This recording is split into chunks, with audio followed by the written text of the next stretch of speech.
Thank you. I'll just take a minute. Good morning, all faculty instructors, and good morning, all moderators and the class students. Today, day two, we will be dedicating on the structure of paper, scientific paper. We will be talking about the important sections of the paper, scientific paper. And today we have our two moderators, Dr. Mohit Kumar from the Department of Information Technology, and Dr. Jagannath Nalavde, who is from the Department of Computer Science Engineering Co. So they will be taking you to the important sections, their relevance, their importance. Also, I think it will be a very relevant session because you would be also going through the process of finding good literatures through standard databases, standard libraries, what are the do's and don'ts in those processes.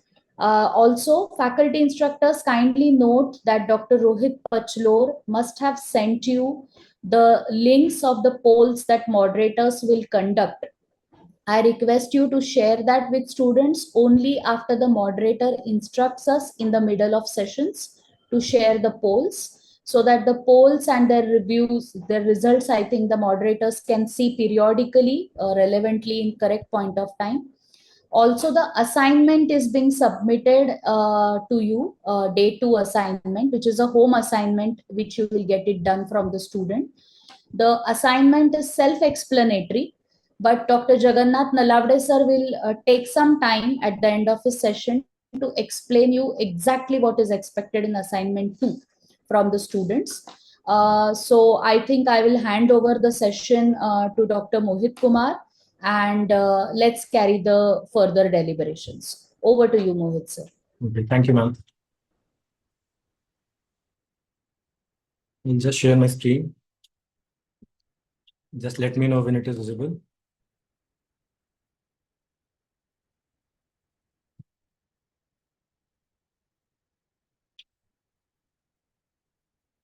I hope the screen is visible. Yes, sir.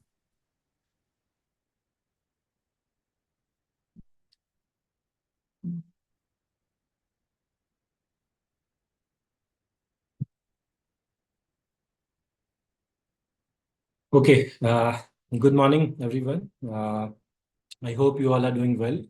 I'm Dr. Mohit Kumar, and I, along with my colleague, Dr. Jagannath Naravde, will be talking about one of the most important aspects of academic writing, which is structure of the paper.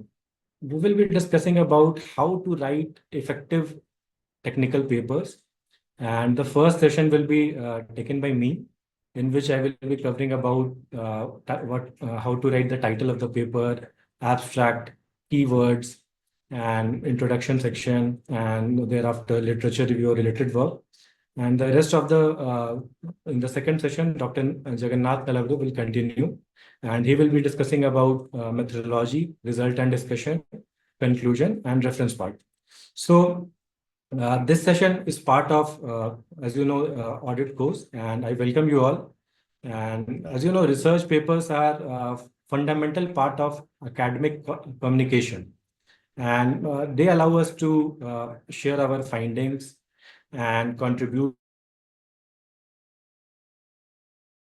However, writing a research paper can sometimes be a very daunting task, especially when you have to organize your thoughts and findings in a very, say, coherent and effective manner. It can be a daunting task. Also, uh, there is a purpose for writing each section, and it has its own importance.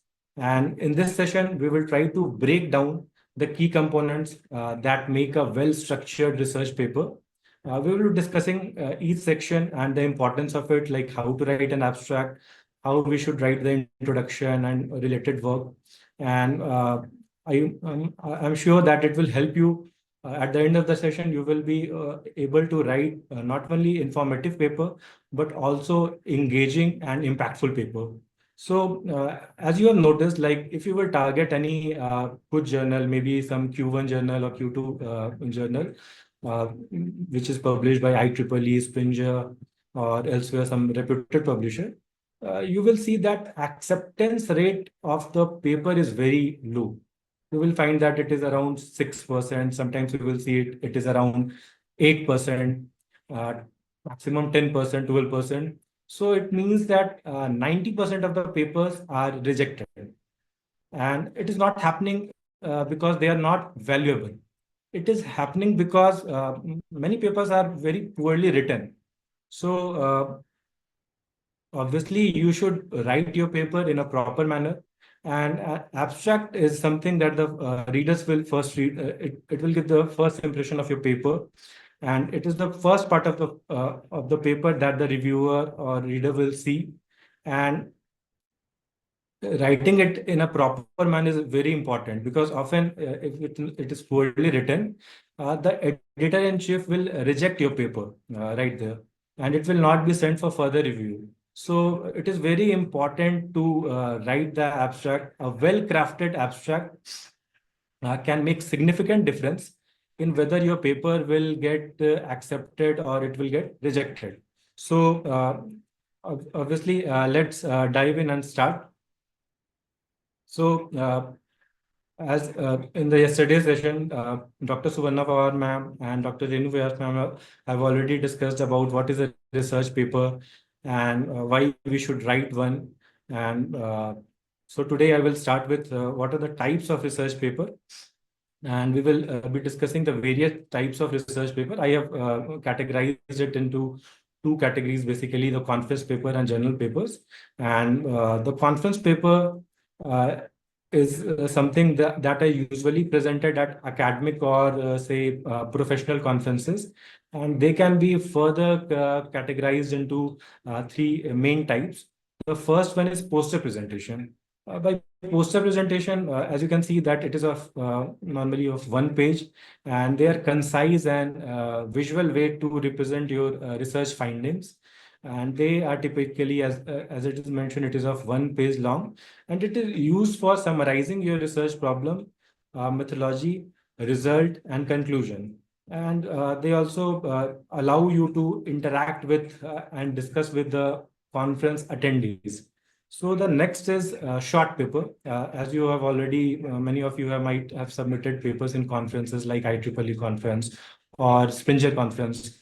So in short paper, the length is usually of 4 to 6 pages, and they provide a brief but detailed description of the research study.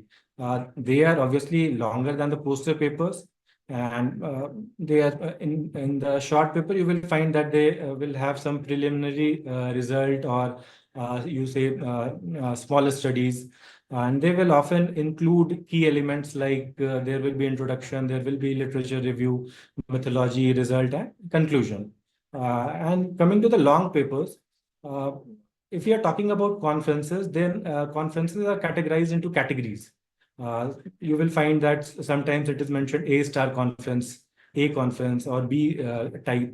So again, if you will go for some reputed conference, you will find that the length of paper is around 10 pages or 11, 12 pages, because in that the review process is very rigorous, and they expect you to implement something novel, or so obviously extensive literature review is required, and detailed methodology along with in-depth analysis and discussion of result in required in such type of papers.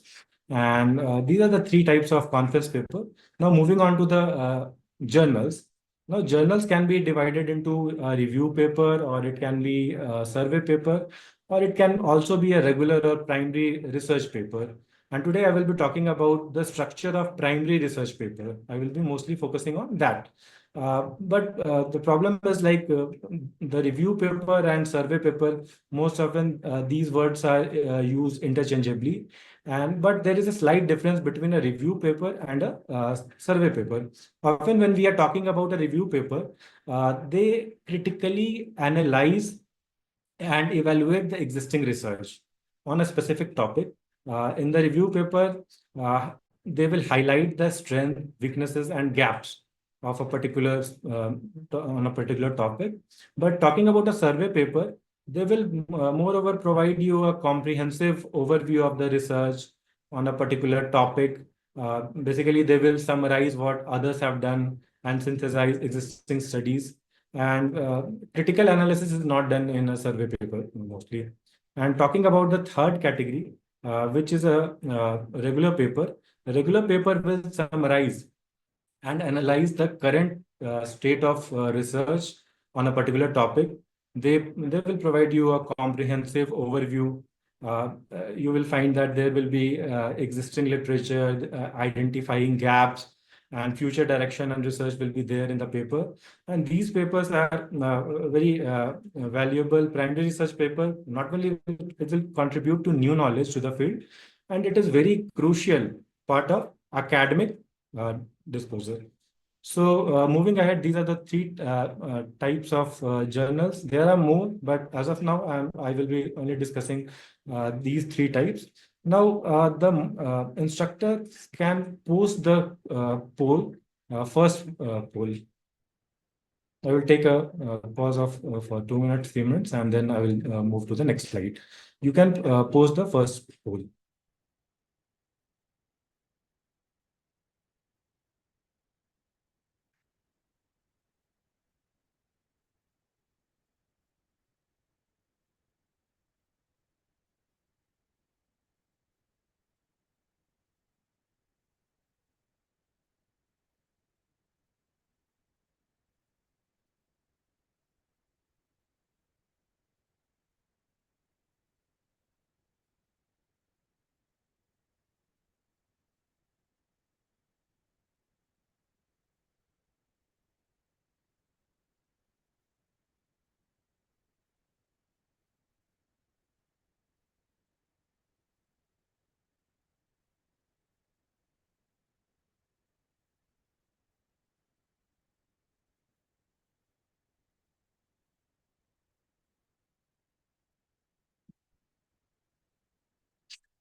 Hello, Mohit sir. Yeah. Uh, Sorry, sir, I was there for some class issue. Oh, I have just asked the instructors to post the first poll. Okay, sir.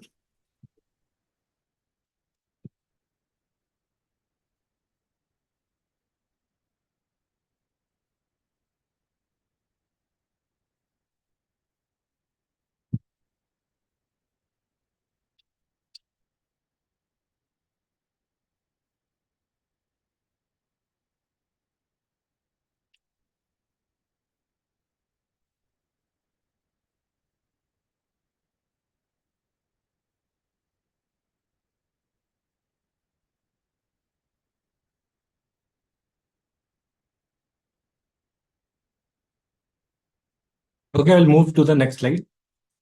This is the structure of a research paper. Whenever you will download a paper, you will find the title. Obviously, along with the title, you will see the name of the authors and their affiliation.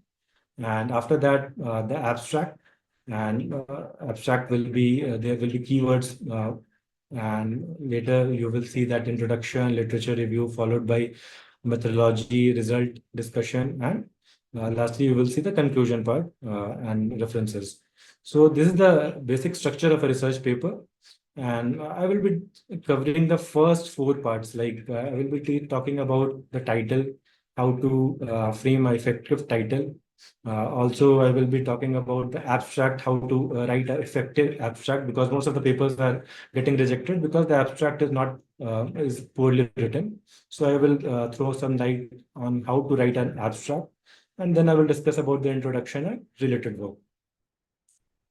So in the world of academic writing, authors often adopt different approaches and styles. It can vary from person to person.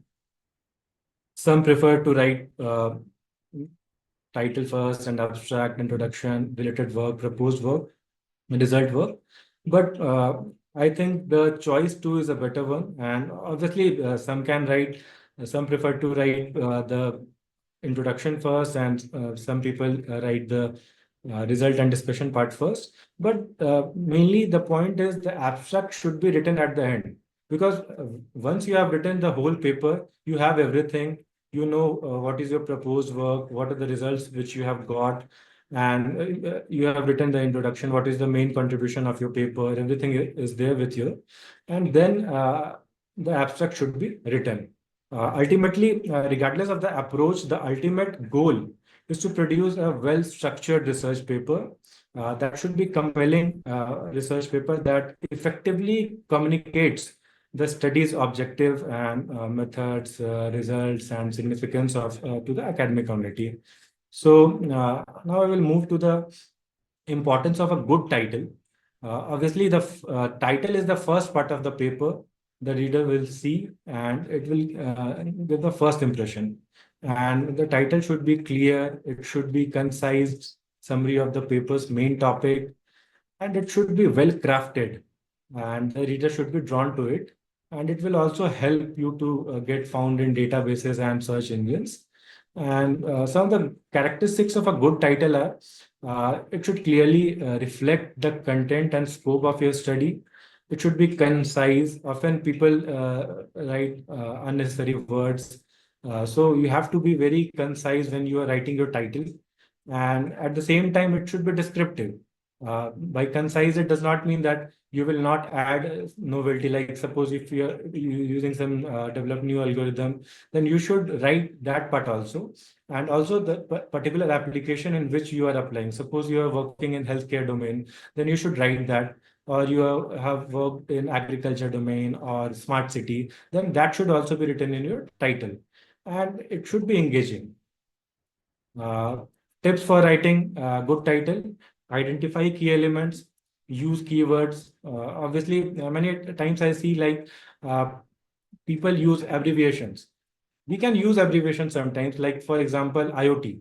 It is a very well-known topic. So if even if you will write IoT, people will understand it stands for Internet of Things. But at the same time, if you will write some name of some optimization algorithm like PSO, so many people might not be familiar about it. So you should avoid abbreviations, and you should be clear and direct. And I have taken a few examples, like what is an effective title, and the second one is what are the examples of some bad titles. So the first title is Quantum Inspired Particle Swarm Optimization for Efficient IoT Service Placement in Edge Computing. So why this title is effective? Because it is informative. The title is giving you a clear indication of what the paper is about, including the method. The method is quantum inspired PSO, particle swarm optimization. Application in which it will be used, IoT service placement. And it is also giving you the context. The context is here is edge computing system. At the same time, we will see two other titles and why they are bad. A new approach to IoT services. Uh, now why it is bad? Because it lacks detail about the computing or the optimization methods that the author is using. It is not mentioning that the authors are using quantum inspired particle swarm optimizations.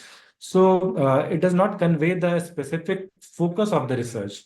Another example is PSO in edge system. So as I just mentioned, you should avoid abbreviations.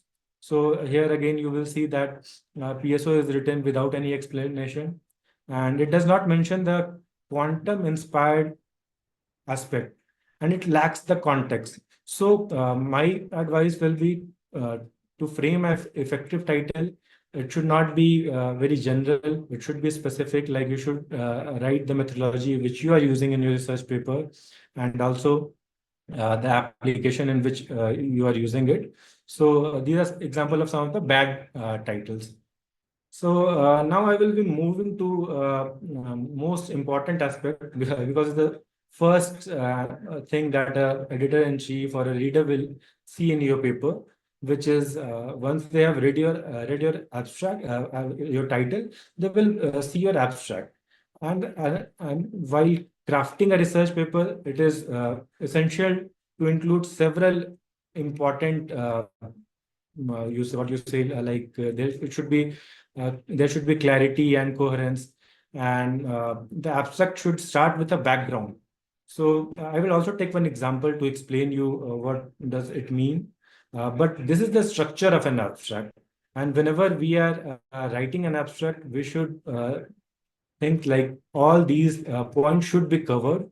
Like it should start with a background information in which you will briefly introduce the research topic and why it is significant. And then you will move to the research question or objective of your study. And after that, you will summarize what are the research design or methodology you have used. And then you will move to the results, what are the key findings, and you will highlight the most important findings or outcome of your study. And finally, you will summarize the implication of the result and the main conclusion drawn. Some researchers often combine the result and conclusion section. That can also be done, but this is the flow of an abstract. I will give you one example. This is a very important, this is one of the papers that I have taken, and as you can see, the first information is about the background. So I have highlighted it in yellow. And as you can see, with the advancement of 5G network, edge computing, assisted Internet of Things, and this is the about the background. And once you can use either one sentence or two sentences for writing the background, because there is some constant when you are writing an abstract. You have some word limitations, like it can be from 150 to 300 words. So you will have to choose like how many sentences you want to for background purpose, and how many sentences you want to write for methodology or methods or results. So that you have to decide. But in this particular case, as you are able to see, first they started with the background, and then they talked about the problem and why it is challenging. And in the third part, which is about the methods, they summarize the research designs, methodology, and key procedures which they have followed. In this case, they have used quantum-inspired particle swarm optimization algorithm for edge computing environment.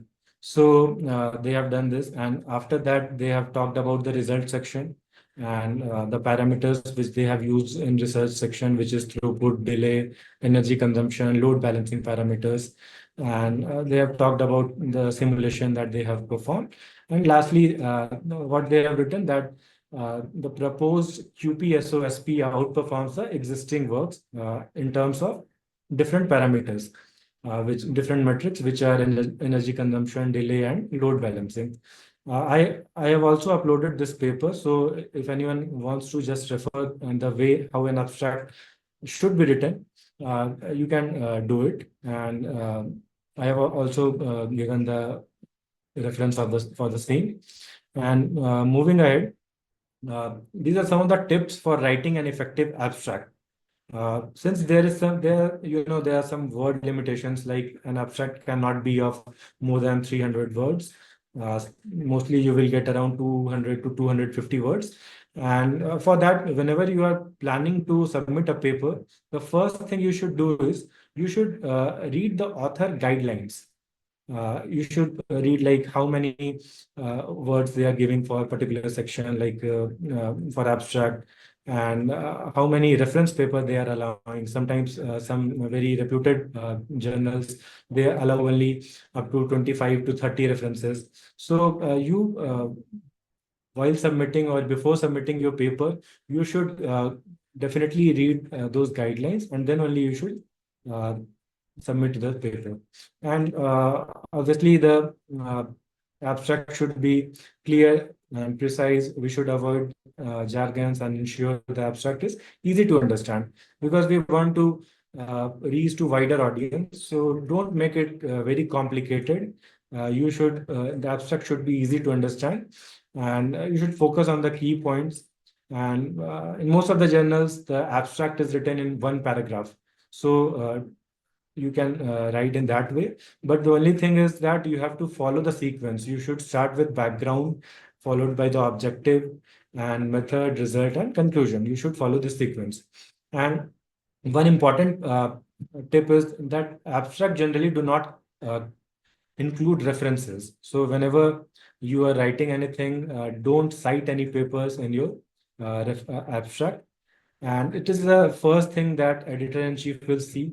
So obviously, it needs to be polished, and that is why you have to review the abstract multiple times to ensure that it is clear and it is coherent. So that is why we generally write the abstract at the end of our paper.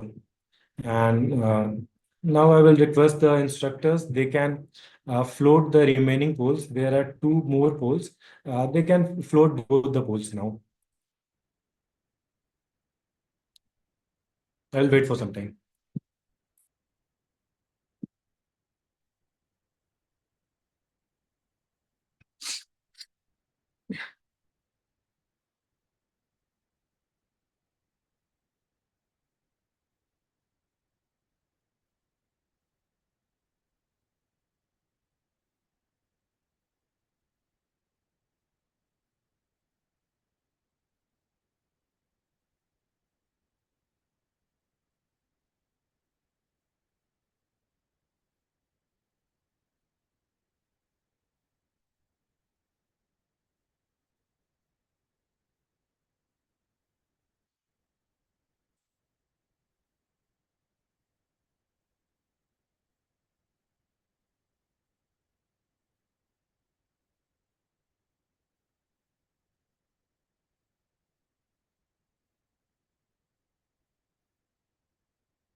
Excuse me, sir. Actually, the poll is coming full for some students. Mm, I think that needs to be checked with Jagannath, sir. There's must be some limitation or something. Maybe. Okay, I will move forward.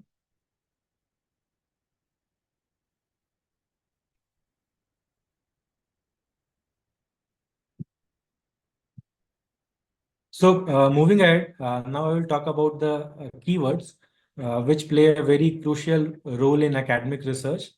Uh, they basically enhance the discoverability of your paper in databases and search engines. They help to define the scope of your research by reflecting its main topics and focus areas. So obviously there can be three kind of keywords. There are general keywords, as you can see, AI, machine learning, deep learning. These are some general keywords. And then the other type is specific keywords, which is convolution neural network or particular area in which algorithm which you are using. And there can be contextual keywords. For example, if you're working in a particular domain, say healthcare, so you can use words like healthcare, AI. So in this way, the readers will be able to discover your research if you are choosing your proper keyword. So moving ahead, uh, now I will talk about the structure of the introduction. Again, as I said, the first and foremost thing the editor-in-chief will see is your abstract. And I have said this earlier also, but many papers and gets rejected just because the abstract is not written properly. And at the same time, the next thing which is important is introduction. So the introduction of a research paper is crucial, very crucial, and it sets the stage for your entire study. Basically, it will provide background information. It will highlight the significance of your, say, research topic. and it will also explain why it is important. So again, as I just said, the introduction section can be broken into four important parts. The first part is the background section, and the purpose of the background section is to set the stage by providing context and introducing the topic. And the content should be like, what are the problems that we are trying to solve? Why is this problem important? And how is it, how this is a challenging problem? So these things should be written in the background uh, part. And as these things should be written in the background part. And obviously, you should break the introduction into four parts, subparts. So once you have written the background, and we normally follow a funnel approach in which we start broad and then we narrow down our paper to a specific topic, and then we write the motivation. And motivation, the purpose of writing the motivation is to explain why this research is important and why it is worth pursuing. And whenever you are writing the motivation, you should keep these points in mind, like what motivated to pursue this research, what were some existing solutions, and if there were existing solutions, then why were they not sufficient, and what aspects they were able to solve and what not, what weaknesses they were having. And after that, you will write your own core idea and solution, and how your solution is different from others, like how it is novel, how it is different. So these things you will have to write in motivation section.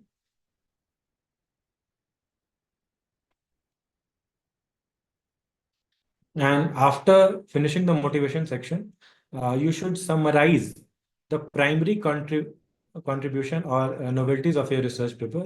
Whenever you will see a research paper, and I have uploaded quite a few for once the session will be over, you will go through some of the research papers which are from reputed publishers, and you will see that in majority of the papers, they have highlighted their main contribution in bullet points, and you should do the same.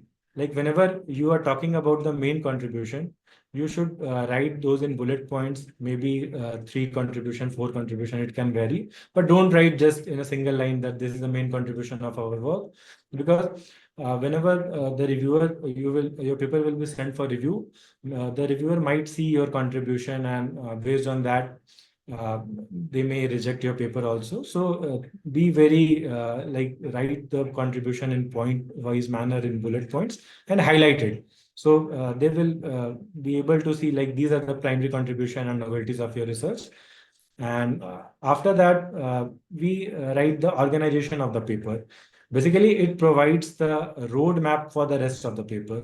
So if a reader wants to navigate to a particular section, he or she can just see the organization of the rest of the paper, and they can move to the particular section. So this is how introduction should be written. You should start with the background information, then you should write the motivation. It should be followed with the main contribution, and lastly we write the how the paper is organized. So I have again taken one example, and I will just repeat, like I have uploaded this paper in the folder. Those of you who want to take this paper as a reference, they can just use this. And I took this particular paper because uh, the introduction section in this paper was divided into subparts. As I just said, the first part should be background. So they have divided into 1.1 is for background, 1.2 is for uh, motivation, and similarly main contribution 1.3 is for main contribution, and lastly 1.4 is for organization of the paper. So they have organized it beautifully. And obviously, as I said, first you will start with the background, and then you will write like how this problem is challenging, and then you will discuss about the motivation, what motivated you to take this research problem. And moving ahead, like you will also point like as you can read this sentence, although numerous researches have been conducted to design efficient IoT service placement algorithms for fog and edge computing, the majority of them, however, fail to address a number of important issues like throughput, delay, energy consumption, and load balancing. So they are mentioned here, like although many researchers have taken this problem and they have tried to address it, but still there is challenge, and that is why they have highlighted this. And in the motivation section, they have written like what is the novel about their work, how they are planning to solve it. So I have highlighted this portion in green, and as you can see, the quantum-inspired evolutionary algorithm. They are a class of optimization algorithm, and they have mentioned like they have used this for solving this particular problem. So this is how the motivation part should be written. And moving ahead, as I just mentioned, the main contribution of your paper should be written in bullet points, and it should be very clear and concise. Like the point number two, for example, it's written decoding of quantum particles uses a novel double hashing technique. So the novelty here is like they are using a novel double hashing technique, but they have not mentioned this in the abstract itself because we have the word limitations. So obviously you should write the main contribution of your paper. You can highlight it here, and they have also written like if you will see the point number 4, they have written like with the comparisons, like what comparisons they have made, and these are some of the existing techniques. The performance comparison is done in terms of throughput, energy consumption, delay, and load balancing. So these are the metrics on which the performance was evaluated.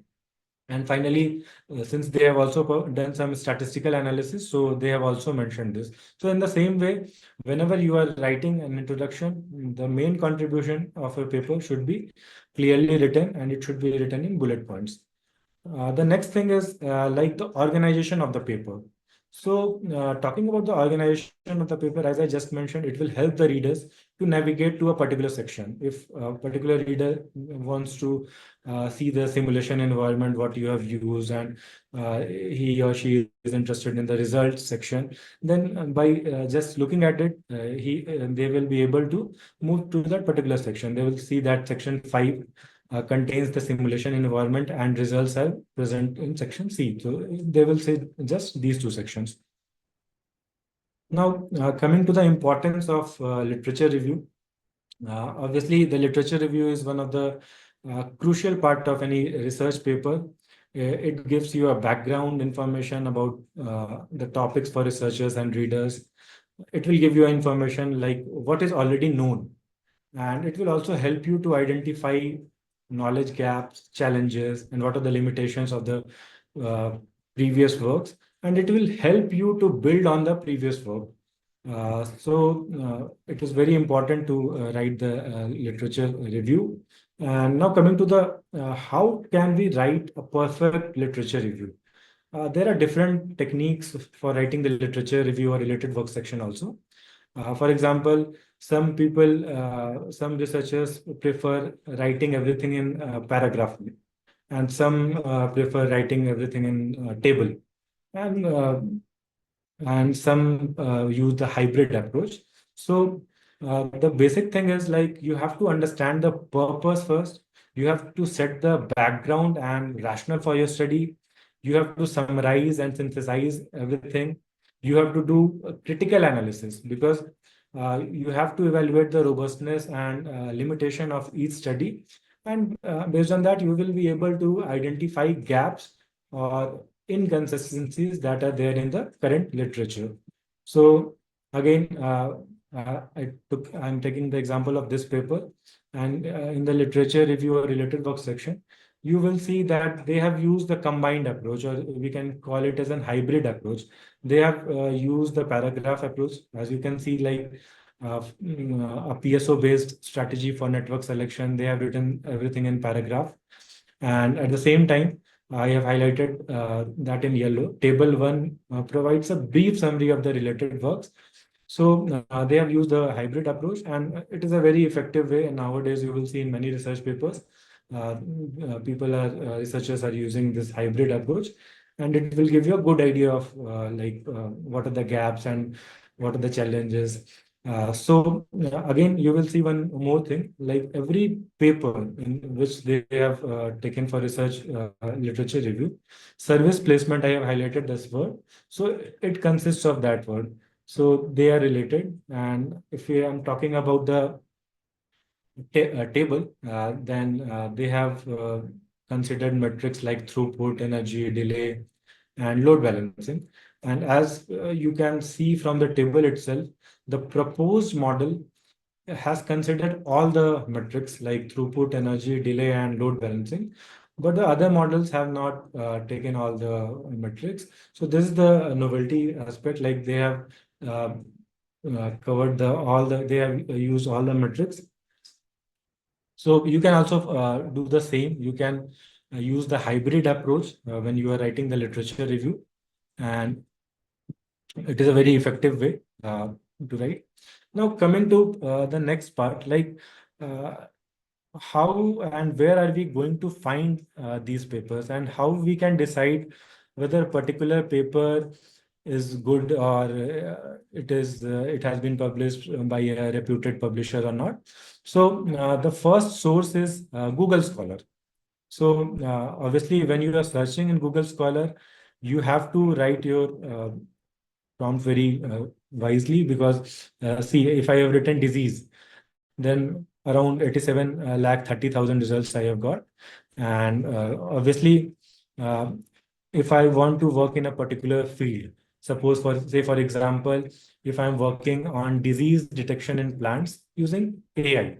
So I now have written all the words and I have searched. Now the result is around 21,400 papers. And I can also apply some filters. Like as you can see in left hand side, I have searched for recent papers, like those which are published in the 2024. I can change that also. And mostly whenever we are doing some literature survey, we take recent papers, because it should not look like we have done the literature survey of very old papers, like say from 2012 or 2016, because those are outdated papers. We can take few papers as a base paper, but mostly the paper should be recent. It should be from 2020 onwards. And as you can see, these are some of the papers, and in the right, you are able to see the link. If you will find the PDF or link like this, you will be able to directly download the paper here only. And if the link is not available, it means the paper is not available. And then there are certain ways in which we can request the authors to provide us the paper. And there are other websites also where maybe you will be able to find those papers. So again, the other thing which we can do, like if I'm working on a particular problem like disease detection in plants using AI, the first thing I will do is I will download a review paper. And now you all are aware between difference between a review paper and a survey paper. So I have modified my search and I have written a review paper. So I am able to find different papers, and the first one is Elsewhere. It is a very reputed publisher. So I will download that paper. And after that, downloading that paper, I will move to the reference section of the paper. And there I will be able to find more relevant papers that are particularly those authors those researchers who have worked in area of plant disease detection using AI. So you will be able to find more such papers. And obviously here is also written in the reference section. So again, you can just copy that and put it in your Google Scholar, and you can check whether they are available for download or not. And if it is not available for download, maybe you can request your supervisor or guide. They might be having access to of some of the publishers. And also another important thing, while we are downloading papers, mostly there's difference between journal paper and conference papers. And the journal paper are more detailed, comprehensive, and it often includes extensive supporting information. And as I mentioned, the conference paper does not require that much novelty, and the review time is obviously shorter. And when we try to publish a paper in a journal, high novelty is required. At the same time, the review time is also very longer. Sometimes it may take months to over a year, and it will go undergo multiple round of review, and they will give you some constructive feedbacks. And based on that, you will have to modify your paper, and then you will have to resubmit. And that is the how it works when you are trying to publish in a journal. So it will take time. So obviously, when you are trying to build your literature work or related work, try downloading more papers which are published in journal as compared to conference papers, because conference paper will be short, and as compared to journals, the novelty will not be that much. So there you can apply some balance. Maybe you can download 7 or 8 journal papers and 2 or 3 conference papers. In that way, you can make some balance. Now, coming to where can we find these research papers? So there are different resources where you will be able to find these papers. And the first one I just mentioned, I just showed you, is the Google Scholar. And apart from that, there is another platform which is called ResearchGate. And if you are not able to find a particular paper, or if you are not able to download a particular paper, maybe you can request the author of that paper to provide you the full access of that paper, and he or she may share you the full paper with you. So you just need to create account on ResearchGate, and there are other also, platform also like Science Open, directory of open access journals. Then there is PubMed, Semantic Scholar, and many journals you will find that they are open access. By open access, what you mean? Like these you can download those papers freely, and they are available. So popular journals, I have named few open access journals, like one is IEEE Access, the other is MDPI, publisher is MDPI. Then there is Nature, which is publishes a journal called Scientific Reports. Then another very popular open access journal is HCIS journal, which is published by Springer. So these are some of the popular open access journals, and you will be able to download papers from there. And suppose again, if you are not able to find few papers, then you can request your guide. They will definitely arrange that for you.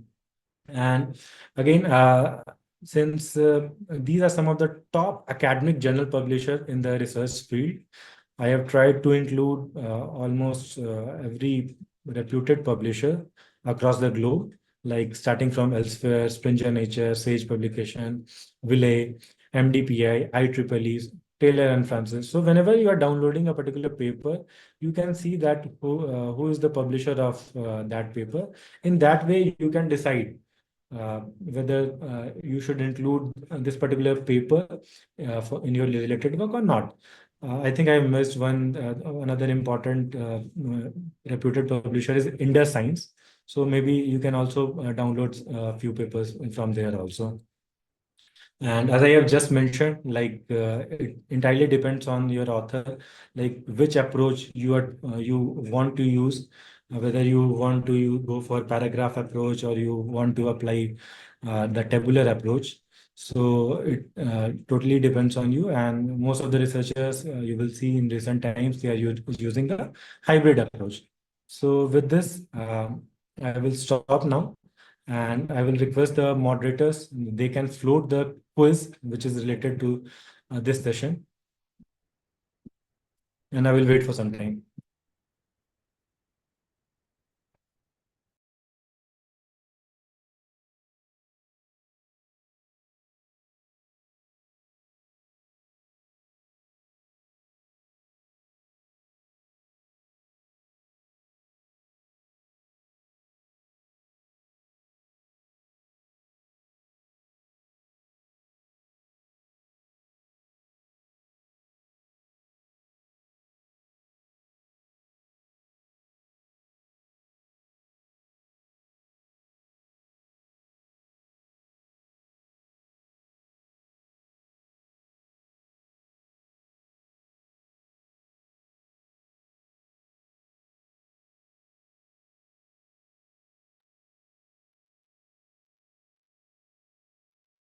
After the quiz, the next session will be taken by Dr. Jagannath Malavi sir.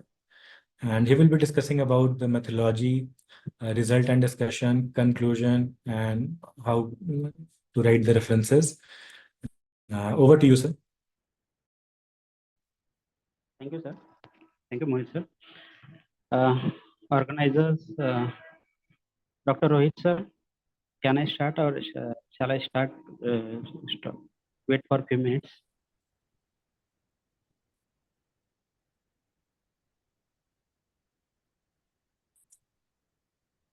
Sir, just give me 2 minutes. The students are filling that quiz.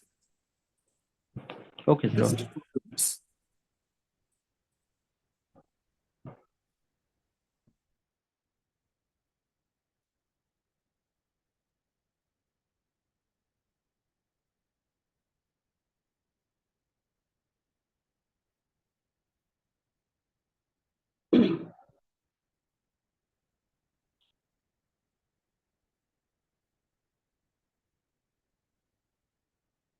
Abhishek, sir, Yes, sir. my screen is visible. Yes, sir. Screen is completely visible. PPT. Yes, sir. PPT and browser, everything we can see.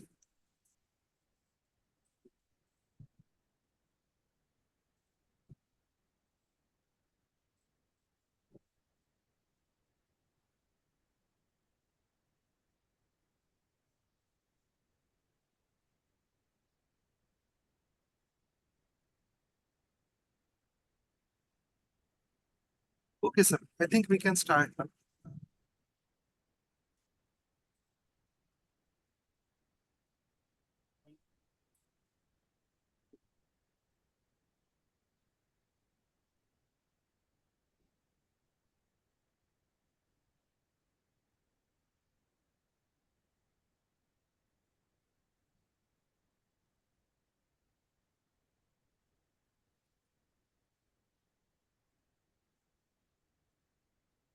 Sir, I guess you are on mute.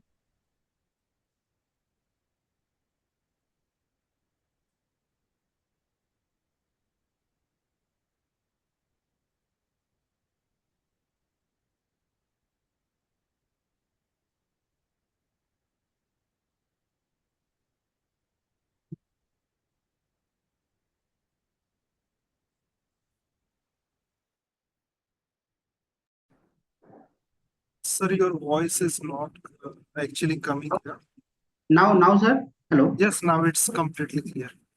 Okay, thank you, sir.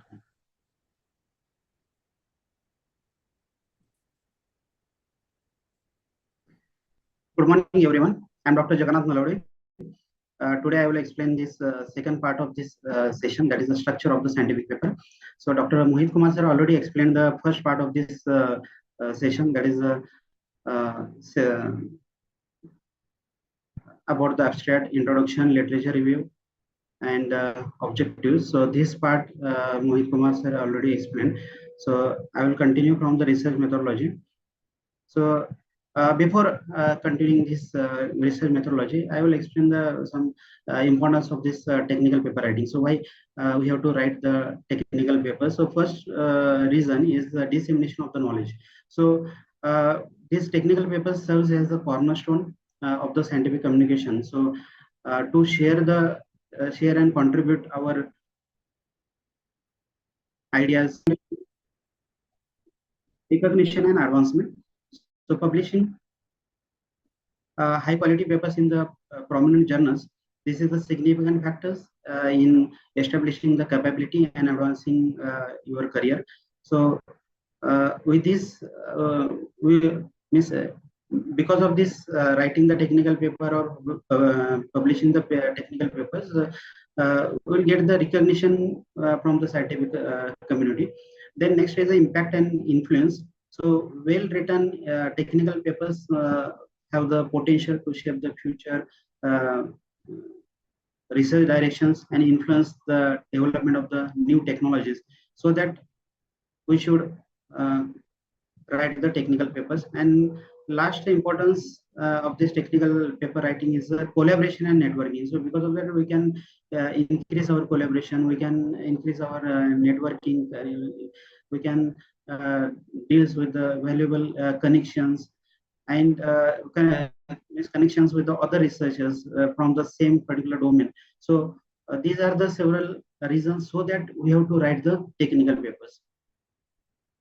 So structure of the paper already, this first part of this paper, or first part of this diagram, that is the title, abstract, then keywords, introduction. Then after introduction, there may be motivation. Then there will be the literature review. Then there will be the objectives, some limitations or challenges. So this part will be comes before the methodology. Okay, so and these the points which I have mentioned, this will be means for some problem statements it may be applicable, it may not be applicable. Now we will discuss from this methodology section, then we'll go for the results discussion and findings, and then conclusion and references. So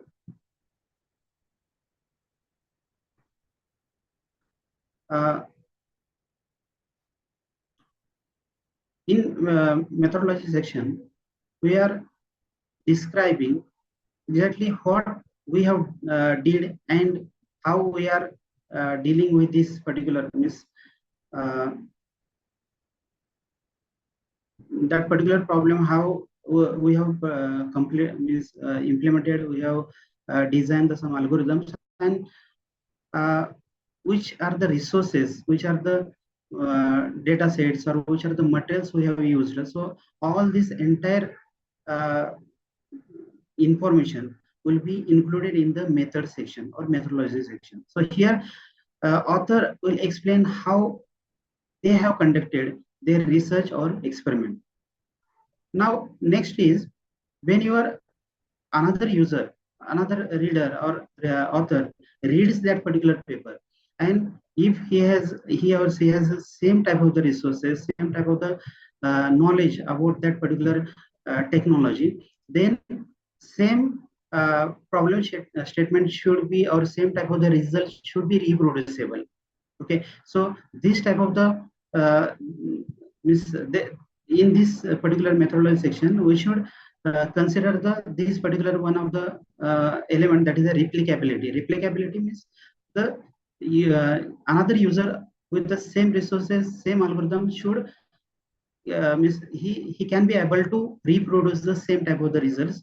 So this is the key principle in the scientific research. Then next is the components. So whatever components we have to add in the method section, that is some samples or populations, whatever materials which are required to conduct that particular research, then procedures which needs to be followed, and some statistical analysis. So these are the several components, and these components we have to add into the research methodology.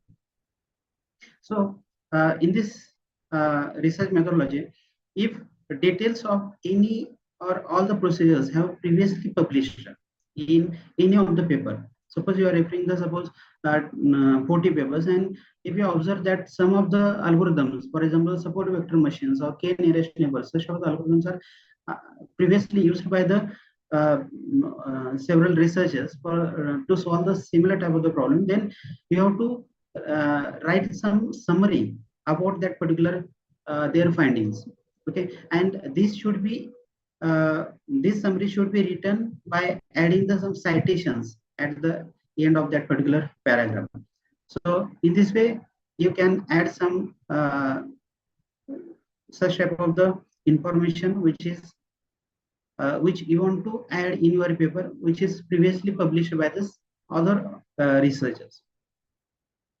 Then you should start by specifying the design of the study. So design of the study means there are the different types of the studies. One is a prospective. Then prospective means we should start in this forward direction. For example, some suppose there are the some positive cases of the COVID-19. So we'll start studying on these particular patients. So what will be the impact of the some medicines or drugs on this particular type of the patient? So that is called as a prospective study. Retrospective means we have already some data set available of the previously, means 2020, 21. So that type of the data set available, which are related to the COVID-19, and we will use this particular data to identify some new means findings, some new ideas from that particular study. So for that purpose, we'll use the already data which is already available on the several platforms like Kaggle, UCI machine repository. So such type of the repositories are available, and from that we'll use the such type of the data. So it is called as a retrospective. Then randomized and non-randomized study. Randomized study means in this type of the study we'll use the random samples. We'll assign some random samples and we'll start working on that particular this problem statement. Then another is a non-randomized. So here we will not consider we will not assign any random data set or random samples. Instead of that, we will apply some criteria, and using that criteria, we'll try to solve that particular problem. Then there is another type of study which is called as a double blind or open label. Double blind means what? Suppose there are the patients are there, and researchers wants to check the impact of the several drugs on these particular patients. So in that case, both patients as well as the researchers, they don't identify whether there is an impact of that particular drugs on means there is a positive impact of the drugs on the patients, or there is only placebo. So this type of the study, if you are doing this type of the research, if you are doing, then it is called as a double blind. Open label means this information means what will be the impact of the drugs on the patients. So this information is known to the patients as well as the researchers. So such about the study is called as the open label. Then there is a controlled type of the study. So there will be some one component which will be work as a control of that particular system, and which is not involved, which is not as a part of that particular study. This particular component will just control the flow of that particular system. Then there is a crossover. Crossover means what will be the impact of the more than one components or more than one factors in that particular problem or on that particular patients. And factorial is similar to the it is similar to the similar to the crossover, but here we are in crossover we are checking one by one. Means what is the impact of the first drug, what is the impact of the second drug, third drug.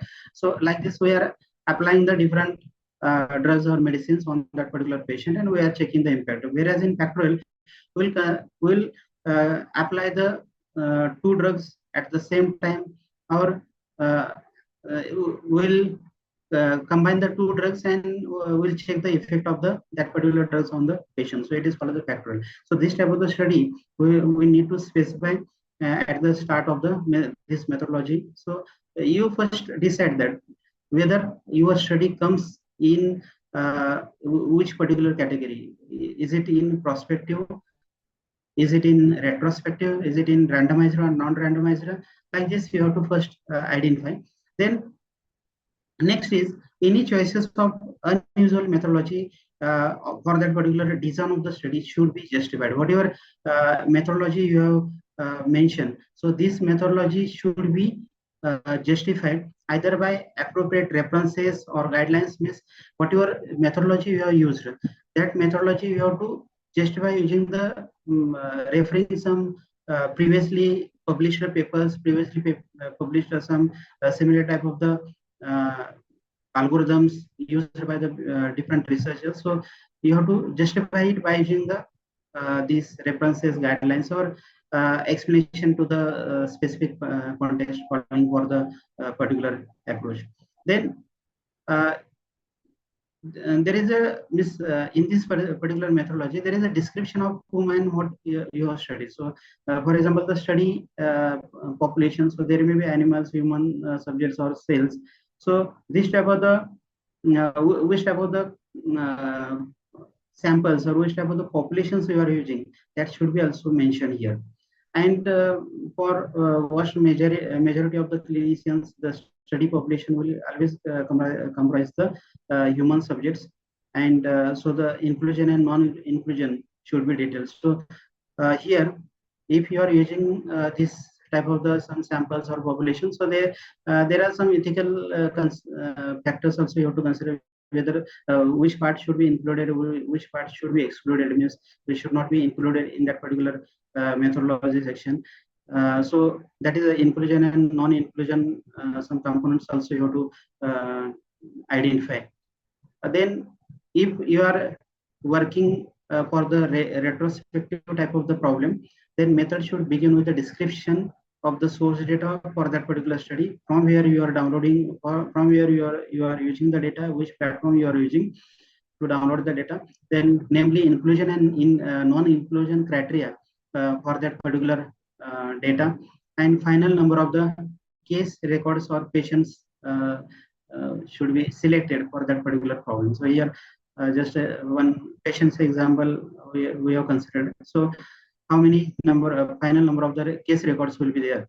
So this type of the all information you have to mention in the retrospective studies. Whereas in prospective study, just you have to describe the inclusion and non-inclusion, but the final number of the patients will be included in the results, and therefore it should be indicated in the result section, so not in the methods. So there are the just now we have discussed that retrospective and prospective studies. So which type of the elements, if you are using the retrospective studies, then which type of the components should be there, which type of the items should be there in your methodology section, and if there is a prospective study, then which type of the components should be there in the prospective study. So in retrospective, there should be subjects, then inclusion, non-inclusion criteria, then several ethical considerations like ethical committee approval, name of the committee, date and file number, informed consents, then primary endpoint, secondary endpoint, then statistical analysis, data recorded, source of the data, subgroups, if there are any subgroups in that particular study, then it should be there, and then number of the subjects or samples. So all this information should be there in the retrospective study. If there is a prospective study, then only study registration. If the randomizer, then sample size calculation should be considered, and randomization procedure and intervention. So only this type of the information is required for the prospective, whereas in retrospective, all this information is required. So here, two terms are given. One is the primary endpoint, and second is the secondary endpoint. Primary endpoint means what? So here, researchers is mainly focusing on the this type of the main results, which is called as the primary endpoint. Suppose you are working on the classification problem, so researchers is mainly focusing on the accuracy of that particular classifier. So accuracy is a primary endpoint, but along with the accuracy, suppose there are some another outcomes generates from that particular implementation, then such type of the outcomes are called as the secondary endpoints. So this is the main primary endpoints is the main outcomes, and secondary endpoints are nothing but the some outcomes generated along with the primary endpoints. So in this research methodology should include the problem formulation and processes that should be used to solve the problem or prove or disprove that particular hypothesis. So in this methodology, you have to form the problem and processes which is used to solve that particular problem. So there should be explanation or illustrations to clarify ideas and support the it should support the conclusions also. So in this research methodology, along with the several tools, technology, algorithms, you should add some components like tables, figures, and graphs. Okay, so suppose there are some important representation you want to show using the tables, you can use the tables. Similarly, you can you want to show some graphs, then you can use the graphs, pie charts, and to design that particular system, you can draw some data flow type of the diagram or architecture to support that particular your idea. Then next is the samples or populations. So here, how samples or populations were chosen, why it was chosen, from where it was chosen. So this type of the information should be added into the research methodology.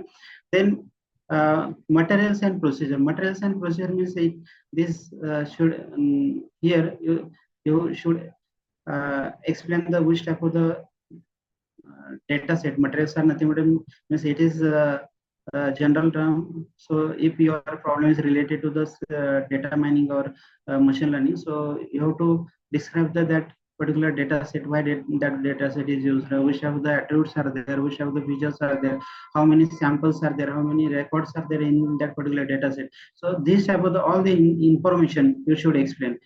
And along with that, which attributes will be the target levels. So this information, as well as this which equipments, which tools you are using, any softwares you are using to solving that particular problem. So this also should be explained in the research methodology. Then statistical analysis means, suppose there are some mathematical part is there, mathematical calculate means steps are there. So for that you have to use some, you have to design some mathematical model. Now in this mathematical model, it may be set theory, it may be the probability, it may be there may be some differential equations, integrations, means any type of the statistical methods you can add here, mathematics you can add here. So explain why these particular analysis were chosen and how they contribute to the findings of the study. So just now we have discussed that primary and secondary endpoints. Primary is nothing but the main results of our study, and secondary is the outcomes which generates along with the primary outcomes, which are called as the secondary outcomes. But researchers' main focus is on primary, this endpoint. Then choice of the primary endpoint is critical to success of the study. It is actually important, and this is, as a name given, secondary endpoint. We are not we are not focusing on the secondary endpoint, we are focusing on the primary endpoint. Then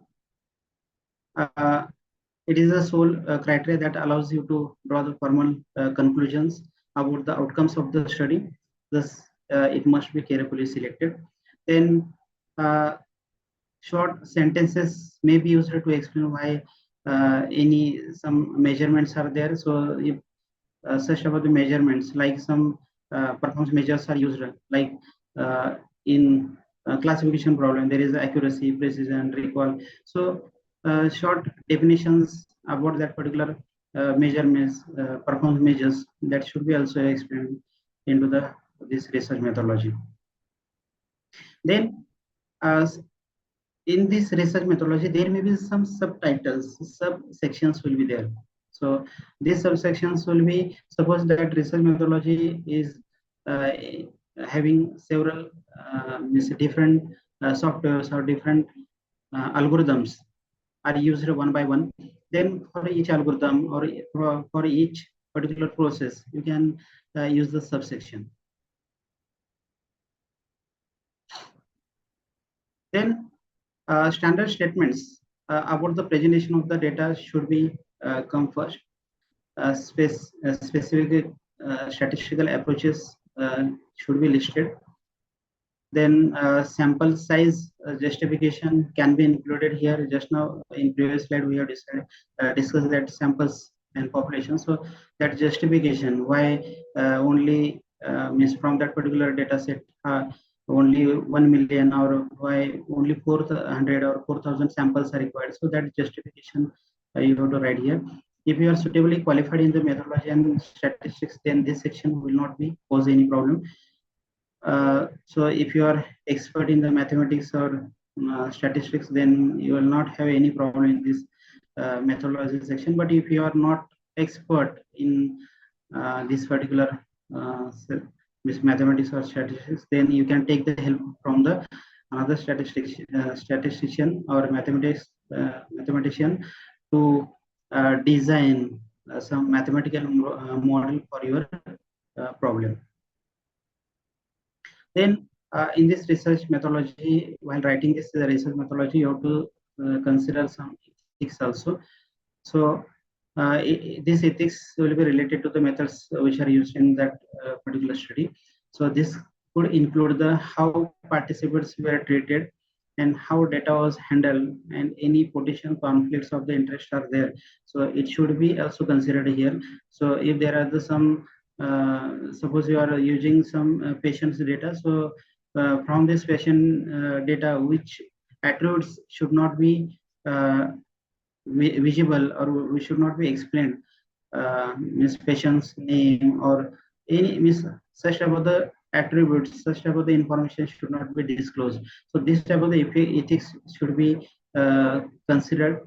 Then it should be written in a such way that it is easy to follow and understand. So this means ethics, whatever ethical considerations are there. So we are skipping some. We are hiding some information, but then also another means because of the another attributes are available, another features are available, it should be that information related to the data set should be easily understandable to the end user. Then here some common mistakes you should avoid while writing the research methodology. So like this research methodology should not too vague. It's like sometimes what happens, it is this research methodology not includes enough details about the that implementation or design part. Then it also not explaining the rationale behind the certain methodological choices. So this type of the care should be taken while writing the research methodology. It should not be vague, and it should contain some enough details about that particular methodology. Then as a records, regards the tense to use for your writing, the method should mainly describe using the past imperfect tense. So whatever findings you are writing, or you are writing some design part, I have designed, I have we have performed, we recorded, we measured. So this type of the past imperfect tense you have to use here. And some cases you can use the past perfect tense also. It should be used to describe the events which are occurring before those studies started. So this type of the sentence, if you want to add, then you can use the past perfect tense.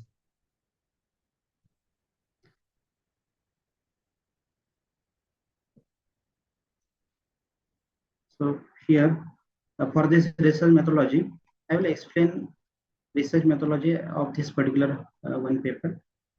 So this paper is published in the Q1 journal.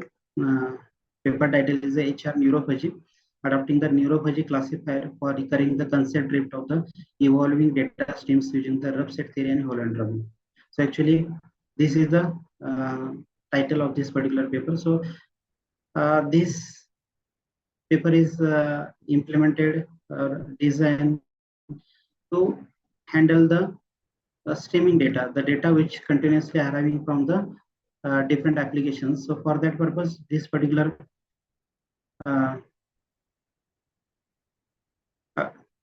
paper is implemented.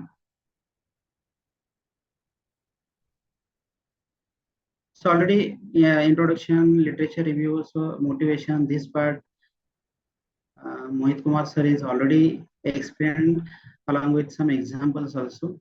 So in this paper also these components are there, these parts are there, and here proposed methodology is given. So in this proposed methodology, in this first part, it is objective of this particular methodology is given. So objective of this paper is to classify the data stream based on the class levels of the previous data streams by using the adaptive neurophagy system. So this is the objective, and how this will be implemented. So for this one diagram is given.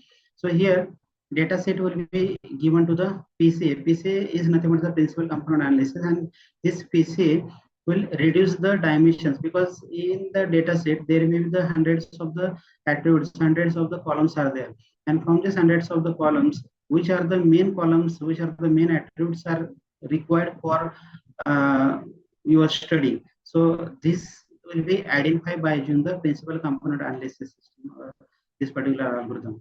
So it will be used to reduce the dimensions. So this is the one part. Then the database is divided into the chunks. So here data stream, continuously data stream is coming from this through this PCA. Then this data will be in the form of the chunks. So here this vertical lines indicates that these are the different chunks, okay, of the streaming data. Then this database will be divided into the chunks, and this will be the utilized for building the neurophagy system. So neurophagy system will use this particular chunks, and here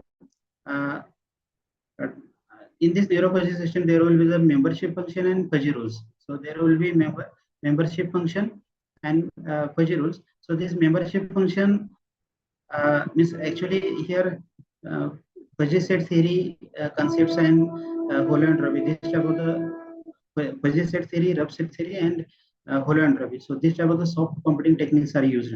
So as I have mentioned in the previous slides, in our research methodology, whatever softwares, whatever algorithms are there, it should be properly mentioned. So these are these particular parts are explained here, and for each of the step, like principal component analysis, for this principal component analysis, how it works, which type of the mathematics used in this particular PCA. So all these mathematical steps should be written in this research methodology.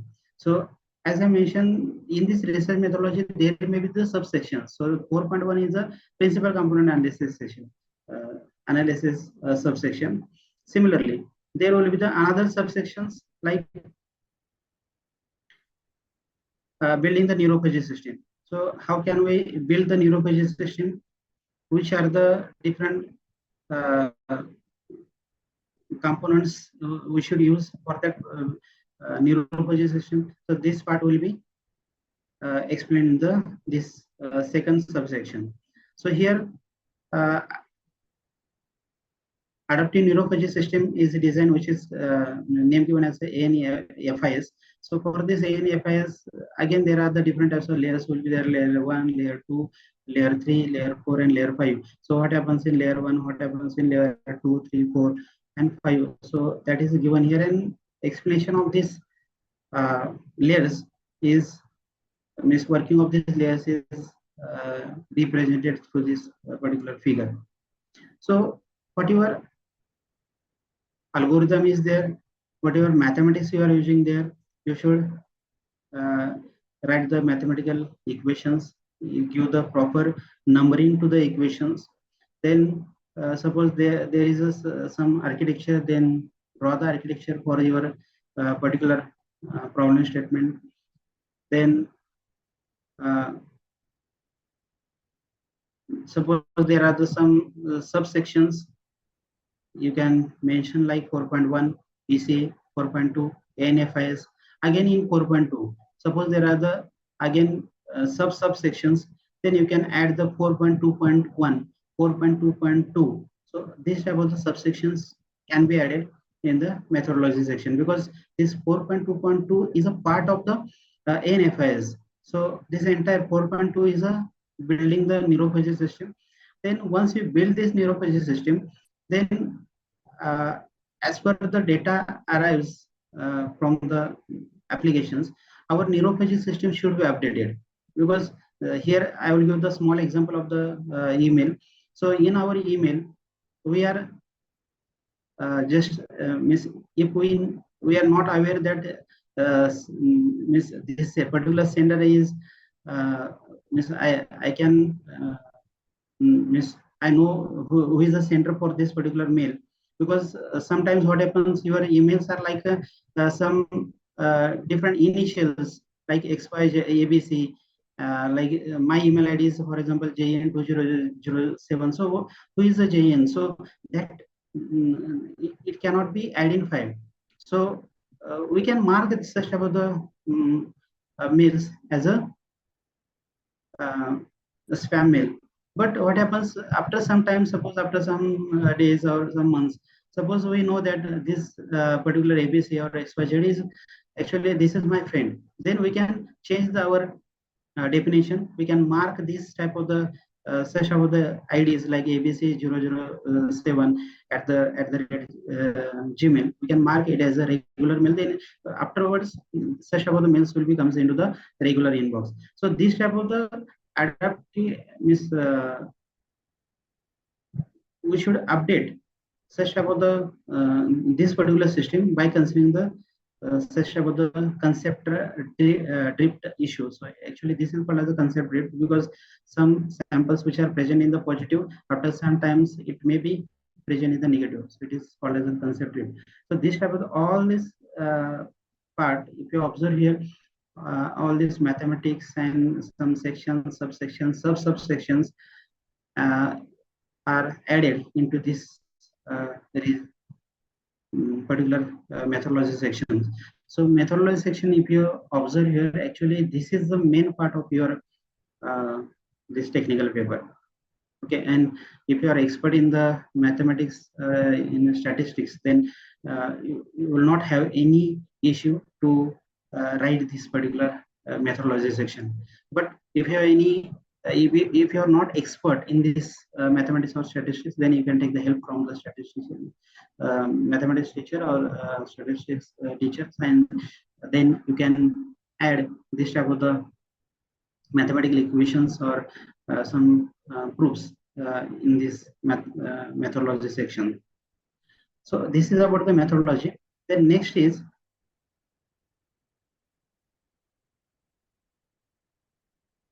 result section. So after methodology, there is a results and discussion. So in results, here, what is the purpose of this results? So result section describes what you have observed during your study without commentary or discussion. So in these results, just without commentary, you just have to explain what you have observed in your study. Then structure. So present the results in the same order as the methodology section. Using the subtitles, you can use here also subtitles to break down the results into the easy to flow sections. Then it should include the results for the every method outlined in the method sections. Again, we should avoid the commentary or interpretation. Then presentation, use the tables for the data that can be easily described in 1 or 2 lines, and figures for complex type of the data or trends. Ensure not to repeat the data in the text which is already appears in the table or figure. If that data is already available in the table and figure, so don't again repeat similar type of the information in the this text part. Just you can refer that particular tables and that particular tables or figures in the result section. Another one thing in methodology section also you have to consider, whenever you are writing any equations, when you are writing any when you are drawing some figures, or if you want to add some data set information, then if this data set information, at least there should this particular figures, tables, equations should be cited. Should be cited means it should be explained in that particular text part. Figure 1 shows the architecture of the NFIS. Figure 2 shows the block diagram of the this neurophagy system. So this type of the citations of the citation to the table, citation to the figures, as well as equations should be added into the text part. Then in this result section, this should be clear and concise, and it should means here you can use figures, already we have discussed figures and tables. Then next is after this result section, there is a discussion section. So in this discussion section, why does your research offers the new solution, how it offers, how it can benefit to the others researchers. So this part you can add into the discussions. Then here, which are the common mistakes you can make, like without comparison with the most standard approach and nearest approach. So these mistakes we should avoid. Discussion section is where the authors interpret their results, which are already mentioned in the results, so that will be interpreted here. Again, we should avoid the commentary in discussion also. So they can discuss how their findings fit into the broader context of the field. Then interpretation of the results. Here you have to discuss how to interpret the results of the study. Suppose any figures are there, then what is the meaning of that particular graph? Okay, so that interpretation of the results should be added into the discussion. This includes the explaining the unexpected findings are there mentioned into the discussion. Then implication of the study. Discuss the implication of the study. This could include the practical applications of the findings, suggestions for the future research, or the potential impact on the field. So here I request the instructors to float one poll from the session to poll list. Okay, you can poll this, float this first poll.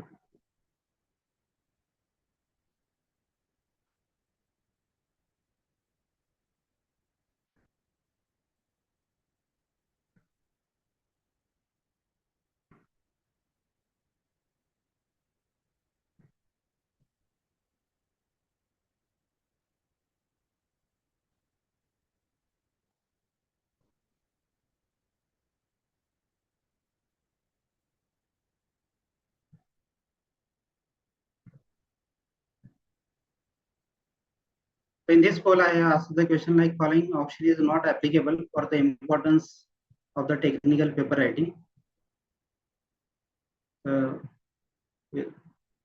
Which is the following option is not applicable for the importance of the technical paper writing. Options are given like dissemination of the knowledge, recognition and advancement, impact and influence, and last is the revenue generation. So which is not applicable? Yes, 76% students saying that it is not applicable. Means revenue generation is not applicable for the importance of the technical paper writing. Yes, so this option is correct. Yes. Also, I request the instructors upload the second poll also.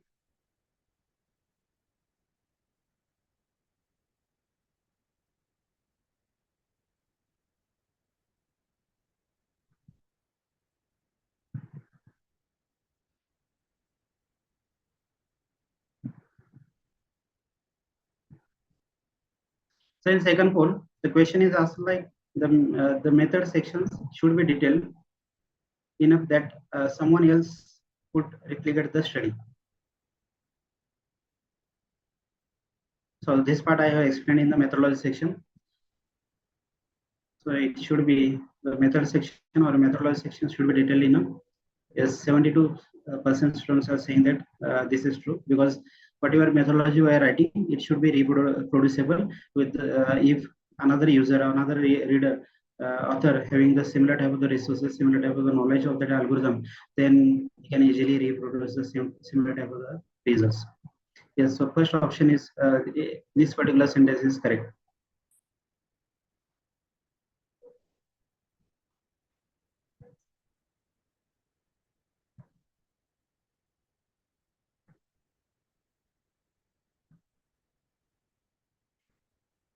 Okay, so let's continue the this next slides.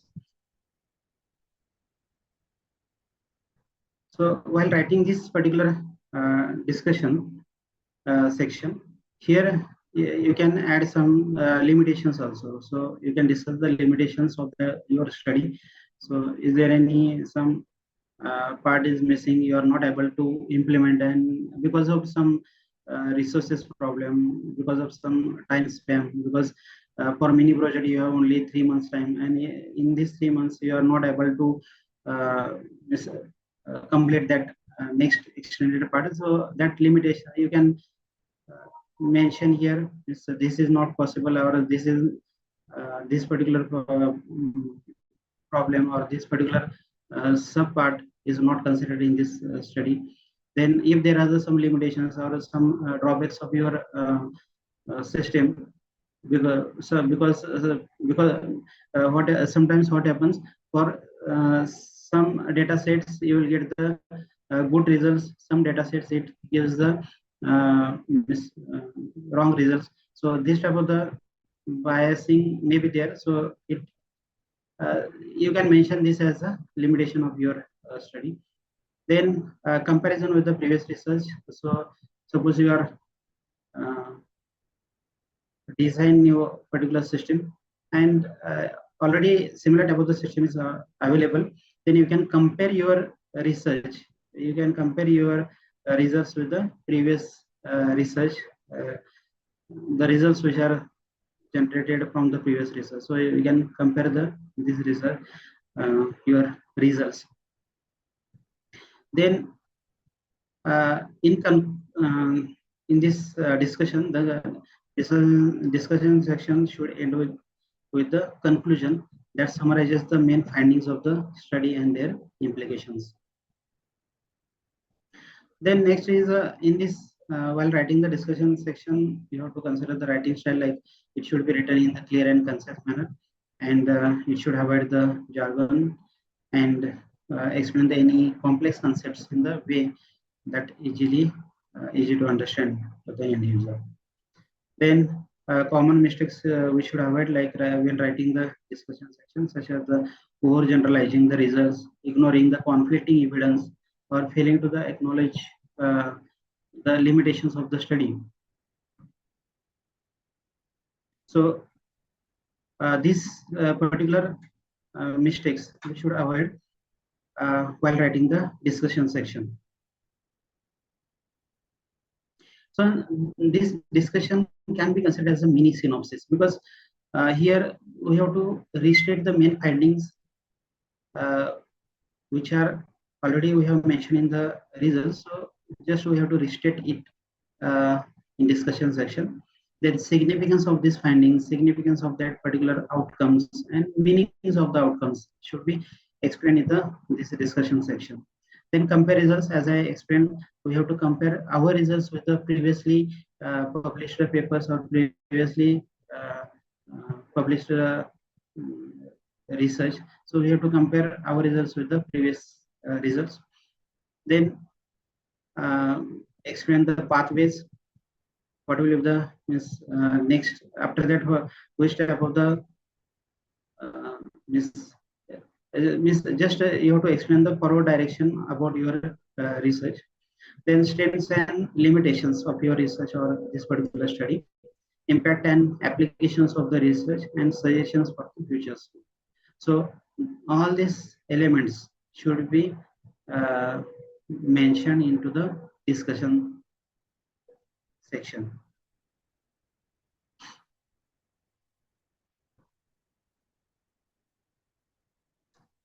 This part in this results and discussion, I will explain how this results and discussion section is written here.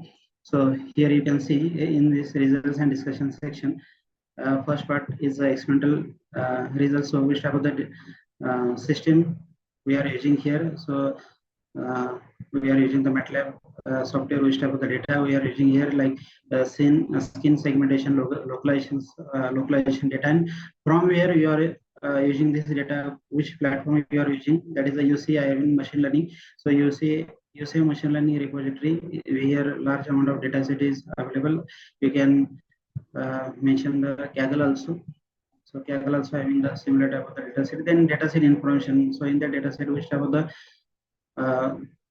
attributes are there, how many samples are there, how many records are there. So that information you can mention here. Which type of the on which attributes we are interested, which attributes will be considered in this particular study. Then as I mentioned here, you have to add some evaluation measures also. So suppose you have designed this particular system, then which type of the metrics you will use to check your system, either it is the design system is a design system working properly or not. Okay, so for that purpose you have to identify some metrics. Okay, so there may be the different metrics for the different types of the problem. For example, if there is a cloud computing type of the problem, then there will be the different metrics. If there is a machine learning type of the problem, then there will be the different evaluation metrics. So here in this problem, evaluation metrics are considered as accuracy, precision, recall, AF measure. So these are the several types of the evaluation measures are used as well as this computation time. So these are the several evaluation metrics needs to be mentioned into the result section. Then, as I mentioned, you have to compare your results with the previously design similar type of the system. So here JIT adaptive KNN is used to compare the results with the this particular system. Then HR Fuzzy, HR Neurofuzzy is also there. So these are the different previously design systems, and you have to compare your results along with this previously published results. So this is the performance analysis part. Then, as I mentioned, you have to justify your results by adding some figures also. So from this figure, you can show that accuracy of this particular, if you use this particular algorithm, like suppose HR Neurofuzzy, this is the design algorithm in this particular paper. So we are comparing this HR Neurofuzzy with the HR Fuzzy and JIT adaptive k-nearest neighbor. So from this figure, we have to explain these figures also, like figure 3. Figure 3A shows the accuracy of the database 1. So database 1 may be a skin dataset, localization database, or breast cancer type of the data set. So any type of the database will be there. So you have to cite these figures in your text part also. So just you are copying the figures from the your whatever software you are using to the your paper. Just a copy paste is not the solution, but along with that you have to just write the some information about the figures also. Like figure 3 shows the accuracy of the this particular proposed HR Neurofuzzy system, and in this we have used the skin segmentation segmentation database or localization database. So here you can say that for this database 1, the HR Neurofuzzy system shows the around 96% accuracy. Okay, so in this way you can explain, you can add the figures, graphs, and you have to cite these graphs also. You have to write some information about this particular graphs also. So this is the results and discussion part of this particular paper. The next part is a conclusion.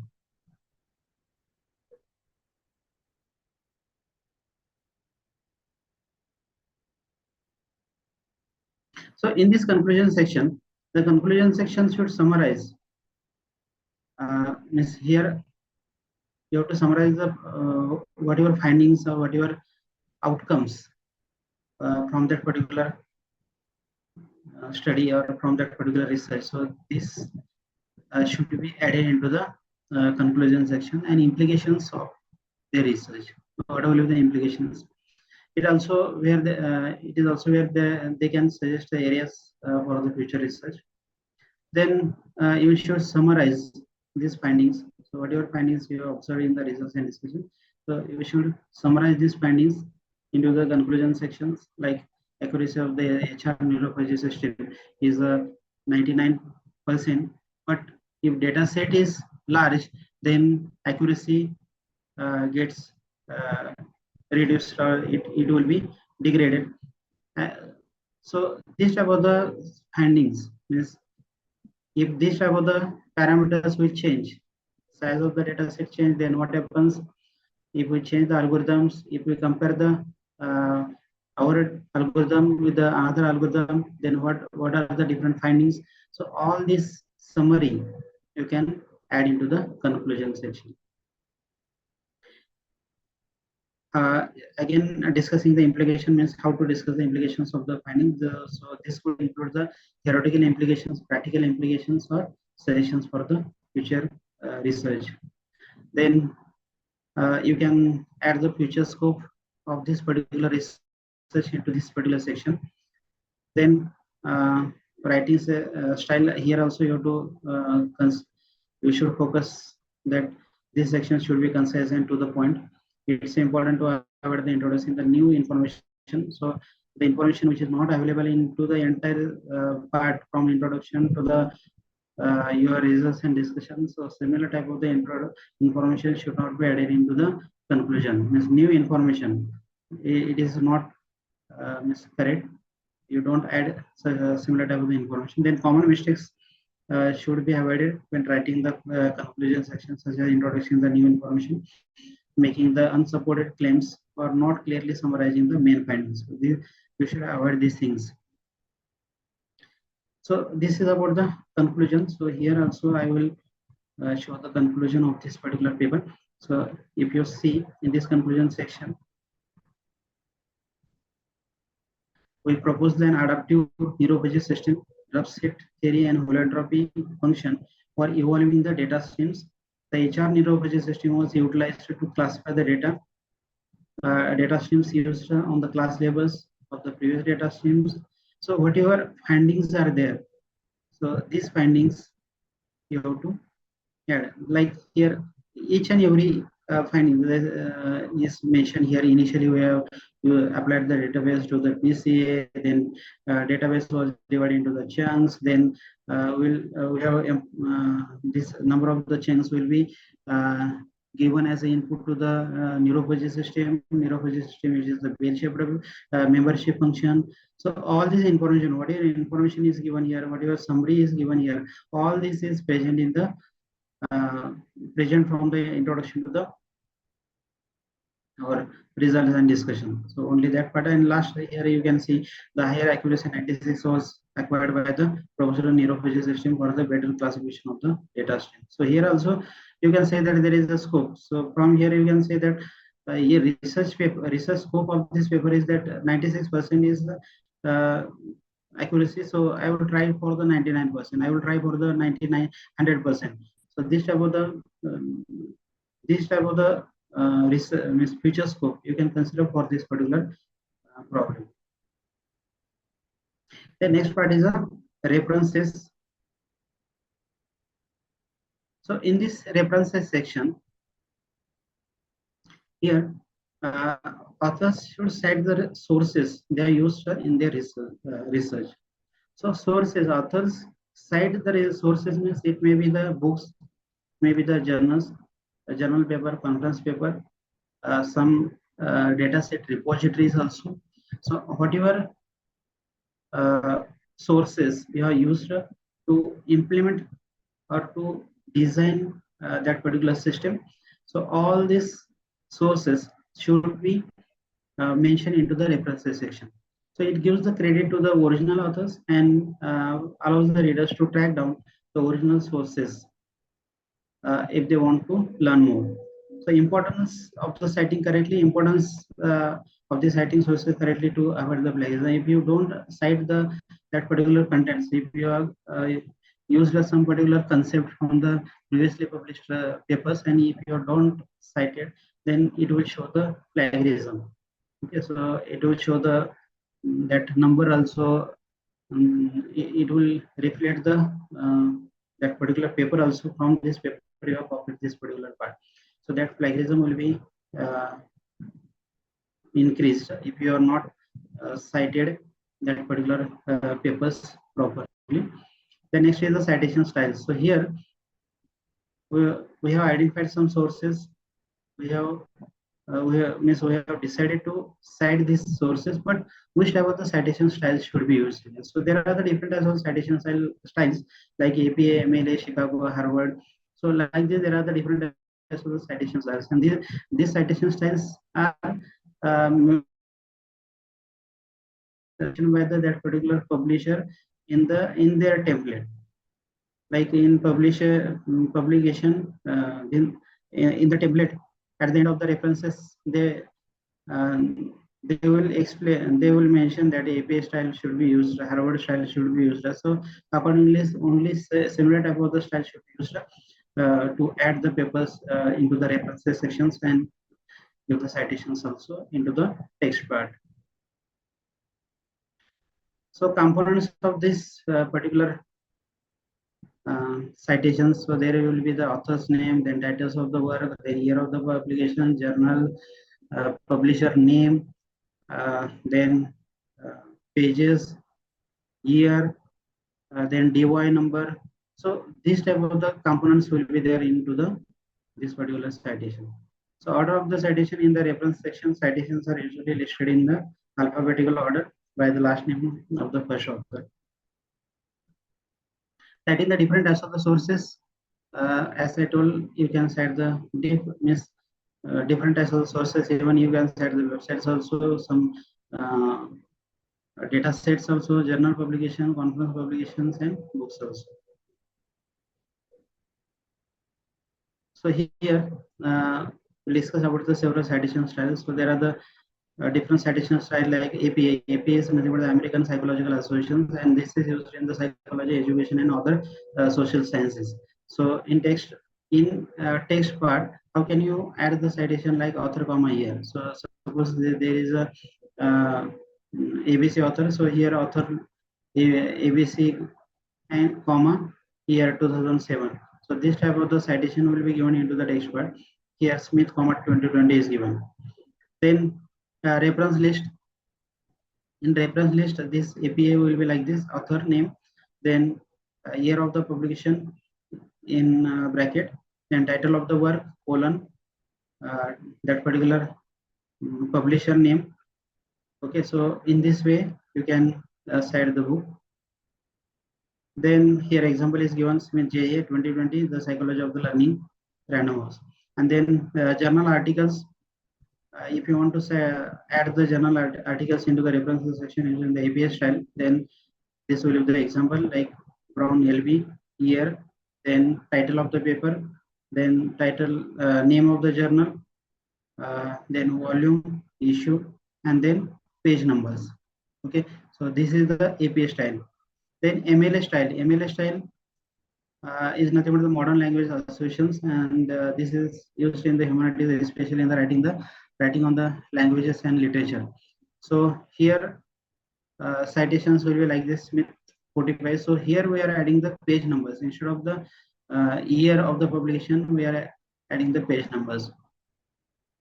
Then for the journal articles, you can write like Brown Lisa, Brown comma Lisa. So they may be the this is the single author, but here we have to write the comma between the first and last name. Then title of the articles, title of the journal, volume number, issue, year, and pages. The rest of the part is from this title of the paper is similar to the APA style. Then Chicago style is used in the history, business, and the fine arts. And the examples of the Chicago styles are given here, like John Smith. Then title of that particular book, and year, comma 45. So this is the this type of the technique is used to add the books in the references section, whereas for journal articles here you can see here Brown, comma Lisa, title of the paper, journal name, then volume, issue, year, and page number. So this is the Chicago manual of style. Then Harvard referencing style. Harvard referencing style was mostly it is used in the various fields, especially in the UK and Australia. It is mostly used. So here in text citation you can write the Smith 2020, and in references you can write in this way, like author name, comma year, then book name, edition, then country, and publisher name. So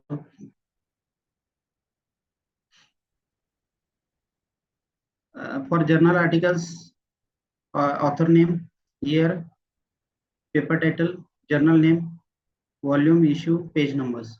Okay, this is the Harvard referencing style. Then AMA referencing style, American Medical Association. In American Medical Association, this type of actually this is mostly used in the medicine, health, and biological sciences. So syntax is like this: Brown LB, Johnson TR, and this is the paper title. This is the journal, year, volume, issue, and page numbers. This is the IMA. So for this particular citation management, you can use the different types of the tools also. So there are the different types of the tools like EndNote, then Mendeley, Zotero. So this type of the tools also you can use for the citation management, which can help in organization and formatting the citations. And here you should avoid the common mistakes like when writing the references sections, such as the forgetting to include the citation, citing the wrong source, or not following the correct citation style. So we should avoid these common mistakes. Suppose you have added the paper into the references and you have not given the citation into the main text. So this is also wrong. So here I will show the citations given in this particular paper. So this particular paper, here, Alipi, Caesar, Liu, and so these are the author names. EA is given here. Then paper title is given here. Then here IEEE transactions. So this is the publisher or journal name. Then volume, issue, and page numbers. Okay. So this is the this style is nothing but the APA style. Okay. Just now we have seen here.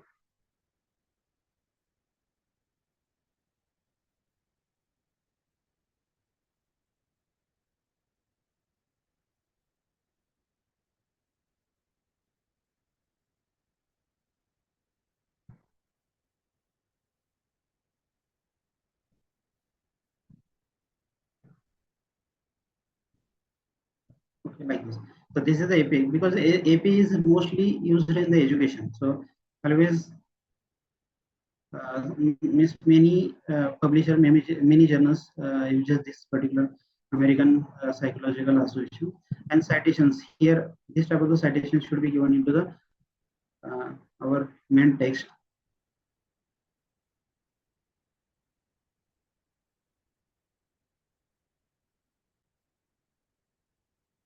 See, so author name and year is given here.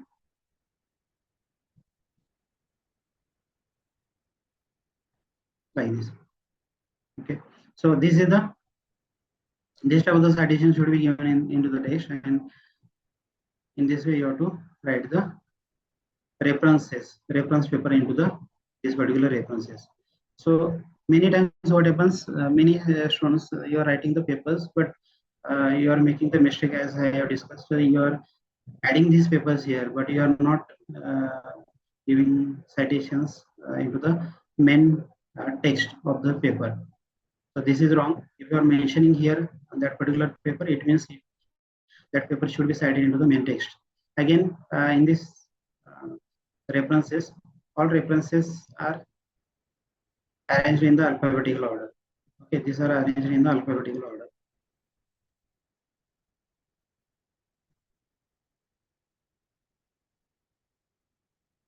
So this is about the references part.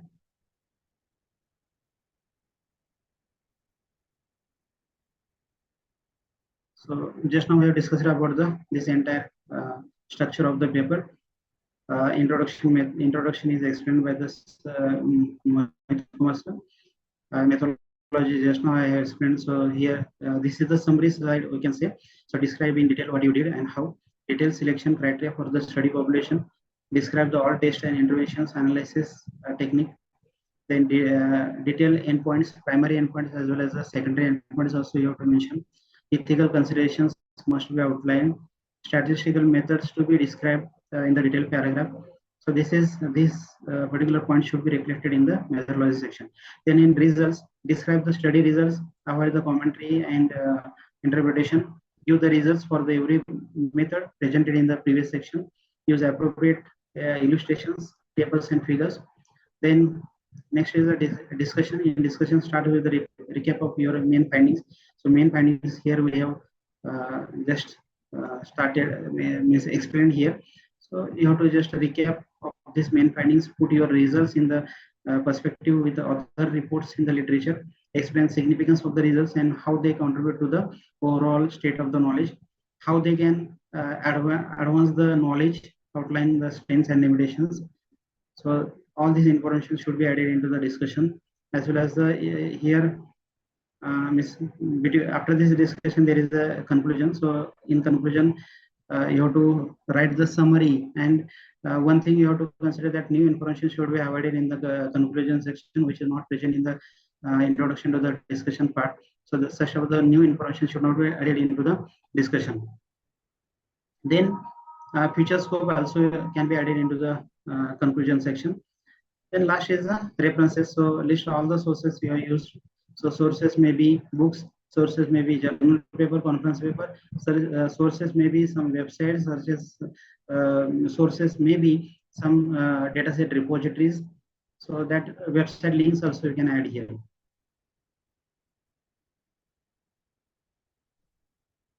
So several checkpoints, checklist for the ensure the quality of the paper. So these some checkpoints are given here in this slide.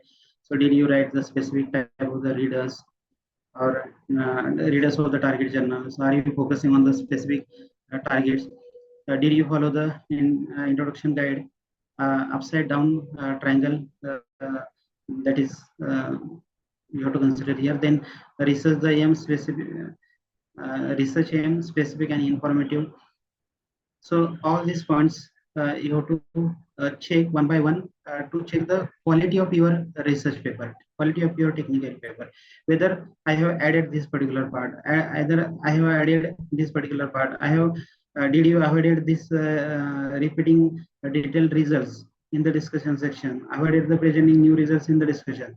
So this checklist you have to once you complete the paper, you have to check one by one whether this type of the mistake I have done or not. Okay, so this is the checklist given here. Then once you have started to write the paper, then you have to start from the determine the authors. So suppose you are working on mini project, major projects, then who will be the first author from your team, who will be the corresponding author. Corresponding author means the corresponding author will directly communicate with the that particular journal. Means whatever communications from the journal will be only receiving to the corresponding author many times. So he will be the responsible to handle the review or reply to the reviews which are received from the editors for that particular journals. So then once you decide the authors, how many numbers of authors will be there, who will be the first author, second author, like this, then you initiate the writing while experimenting that particular result, decide to publish. Then you have to consider the publication ethics. Suppose you are using some patients data from some hospitals, then you have to take the consent from the concerned person. Confidentiality should be mentioned. You have to follow the COPE guidelines also. Then draft the working title. Just because initially, actually to decide when you can decide the title, once you write the complete paper, means after introduction, then motivation, background, literature review, methodology, research, discussion, conclusion. After that, you can write you can decide the title. But here initially you can just draft the working title. So this is just it will give some guidelines or how you can start your research. So for that purpose, you have to decide the working title, and which can be modified after completing the paper. Then determine the basic format of the that particular paper. So just identify some main points of your technical paper: introduction, literature, then motivation, then after motivation there may be the literature review, then objectives. So such type of the structure you have to determine. Find the appropriate journal. So find out the appropriate journal to submit, because if that particular your paper not comes under the scope, it is not related to the scope of that particular paper, then immediately that particular paper will be rejected. So instead of that, you should first identify the proper journal, appropriate journal, and then you can write the paper. Then store the sections of your paper, construct the tables and figures, outline the articles, writing the first draft, determine the authors. Already we have discussed. Then manuscript revision, revise that particular paper which you have written. Then referencing style you have to follow. Then you can decide the final title and abstract. Once you complete the paper, then you can write the abstract, and after writing the abstract, then you can write the final title. So reread the journals and journals instructions, prepare the final illustrations, get the feedback on the manuscript, and revise accordingly. So these are the steps to write the technical paper for the journal. So this is all about the my presentation. If you are interested, I will show how to write, how to identify the related papers, some important paper related to your particular.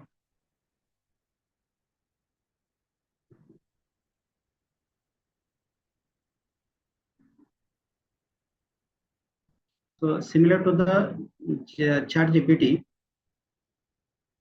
you open the Microsoft Edge, and in this Microsoft Edge, there is a co-pilot.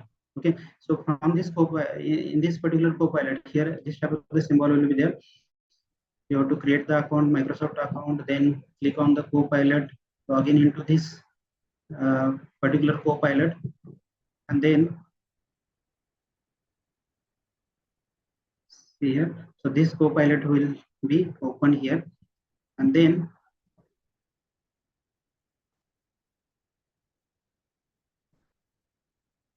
it is also similar to the ChatGPT, but difference is that it gives the valid references. Suppose if you search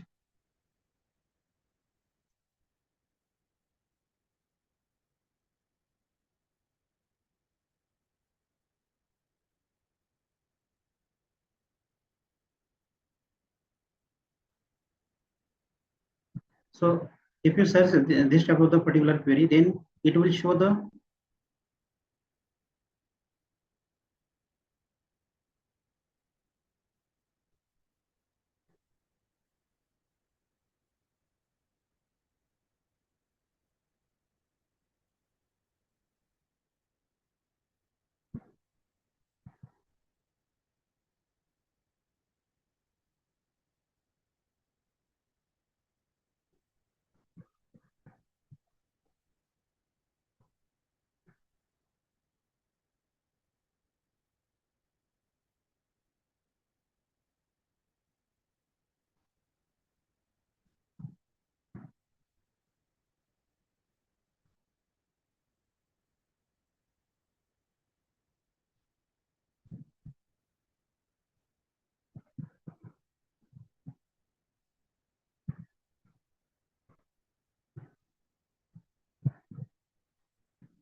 actually it is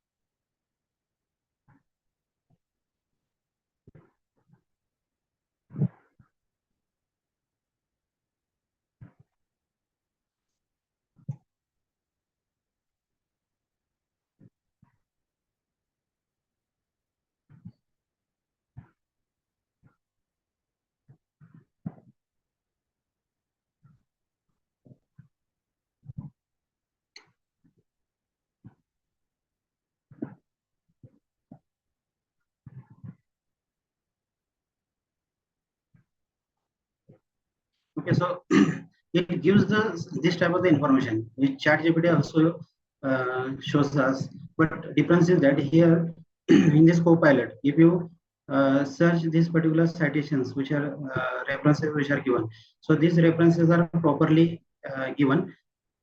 Sometimes here journals citations, journals references also mentioned here. So all references are working properly. Whereas if you check the references which are added in by the ChatGPT, which are not properly working. So this is the difference between the co-pilot of this co-pilot by using this Bing and ChatGPT.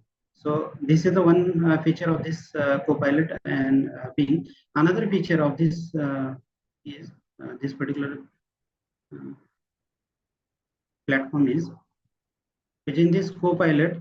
Suppose if you add one new paper, okay, so here I will show.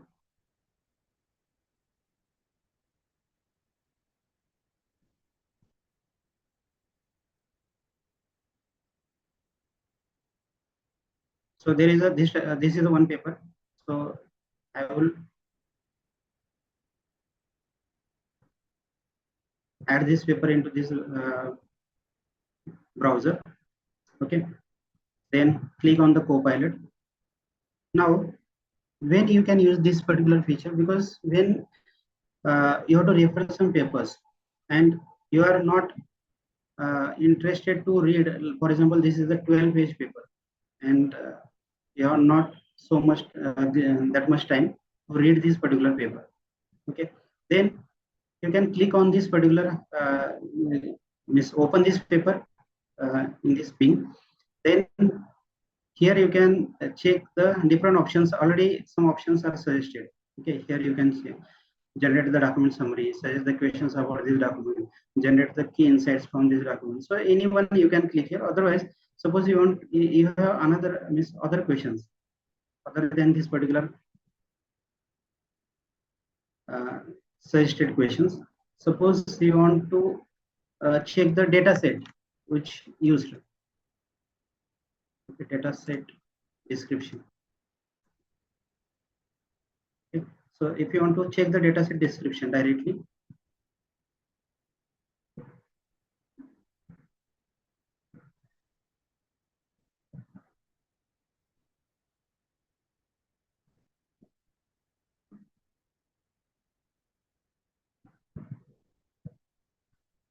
okay, here we have not given proper prompt.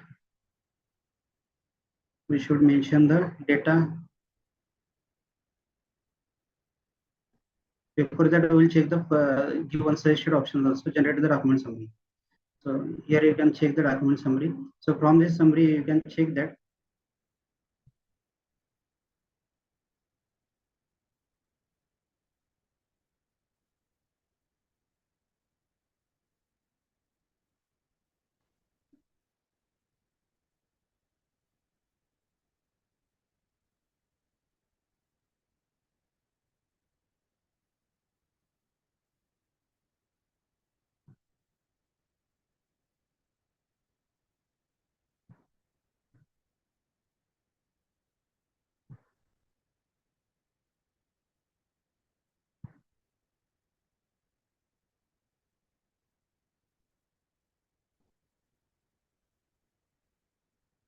it will take some time to generate the summary.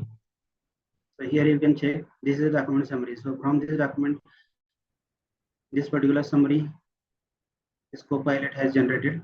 Like in this particular paper, there is a neurophysics system, the upset theory, PC utilization, performance evaluation. Okay, all this summary. Suppose you want view on the more part, then you can click here, and again some more information will get generated. Again, if you want to search on a specific, let's see here, more part, the second part of this paper summary also is given, like rule-based system, performance evaluation, comparative analysis, and efficiency. So like this, if you want to add, find out the what are the limitations of the neurophysics system. So if you ask some specific question to this particular co-pilot related to this particular PDF file, then immediately you will get the answer for that particular question. So this is the most effective technique you can use to read the papers. If you are not interested to read the entire paper, which is 10 pages, 15 pages long, so just you can check the, you can open this paper into this Bing, and open the Copilot, and through this Copilot you can ask the several questions regarding that particular PDF file.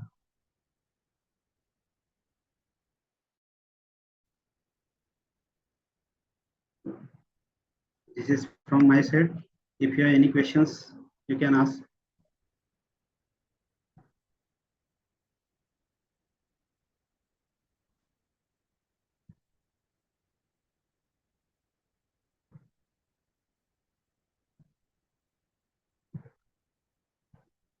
Any questions? Abhishek sir, all instructors, I am requesting you to upload the quiz of the second session. Okay, sir. Hello, sir. Jagannath, sir. Yes, sir. One question is from my class.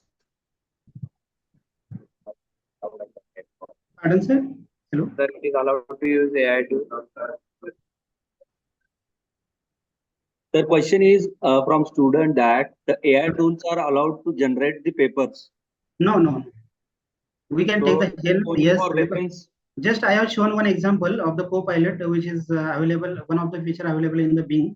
That is, we can use to just read the paper. I have given the example of the before this generating the summary. I have given the one example that how can we check the information about the papers, and suppose that information is given by the that Copilot, then from which sources it is generated. So that valid source also is given by the Copilot, whereas this facility, this particular feature is not available in the ChatGPT. So that one part I have explained. And the second part I have explained that if you want to read the paper, then there are the 10-15 pages papers are there, and so we are not easily read in one within 1 hour or there are so much time may be required to read that particular paper. So within some few minutes we can take the overview about that particular paper using that second feature. Just you open the paper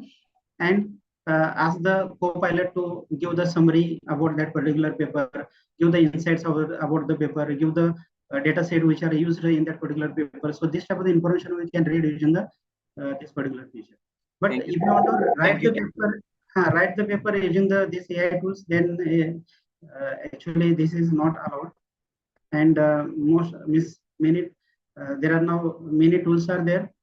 So the many tools like Zero GPT, then similar type of the tools are there, which details the AI generated contents. Thank you, sir. Yes, thank you.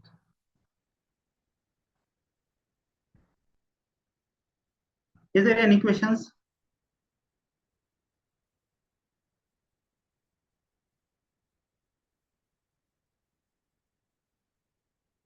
So there are no questions in chat box as of. Actually, I have another some important points also there, but if students are interested, then I can continue 10 to 15 minutes more. But if they are not interested, then I will share this another PPT into our resources folder. Students can study themselves. So points are like one important if students wants to write the paper, then how they can start writing, because sometimes there are this type of the templates will be given by the that particular journal. So this is the IEEE template. So students must have to follow this type of the templates. Okay, this is the one. Sometimes what happens, publishers just asking to submit your paper in the single column format, and once that paper get accepted, then we have to write into the that journal's template. So that is the second way of the submitting the paper. So this is the IEEE template. Here you can see the template referencing style. Here you can see the table names, how table names should be here table name should be given, because table name should be given above the table always, and figure name should be given below the figure.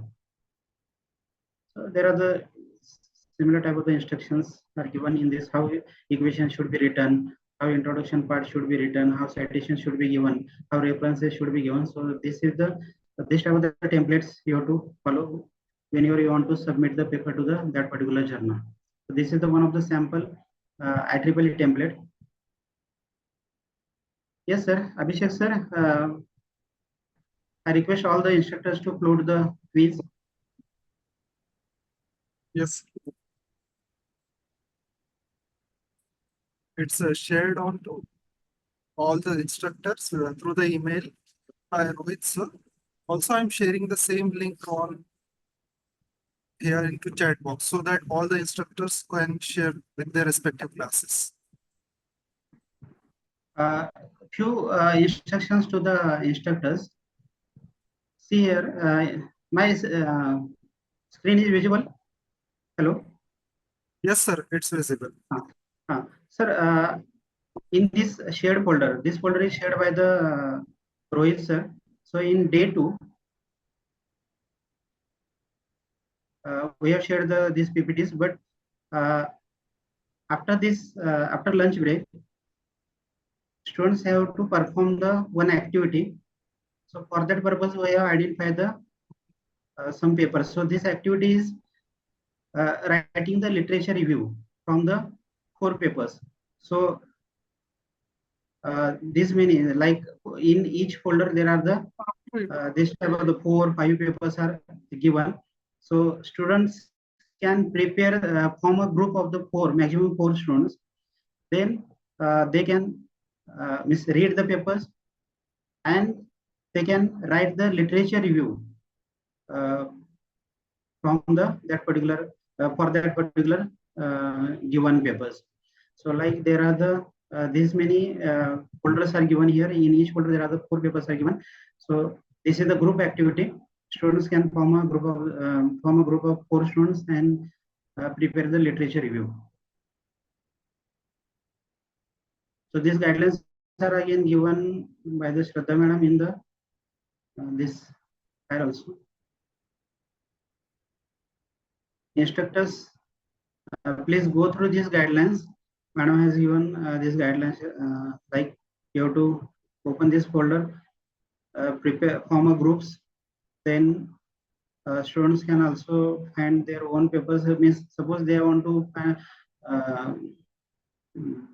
prepare the literature review more than 4 papers, then they can find out the similar type of the papers related to the that particular folder, and then they can carry out the literature review. So in this literature review, they can write the paragraph, also 1 paragraph, and then this type of the paragraph. Okay, so this is the one of the literature review for this particular paper is given. Like this particular author described the architecture of the neurophagy classifier with the fuzzy sets, the fuzzy rough sets, and so on, like this. So this is the one of the literature review of the one paper, and then you have to write this literature review in the form of the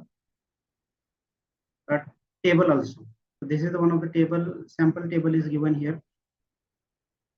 So in this sample table, first column will be study objectives, methodology, findings, limitations, and future scope.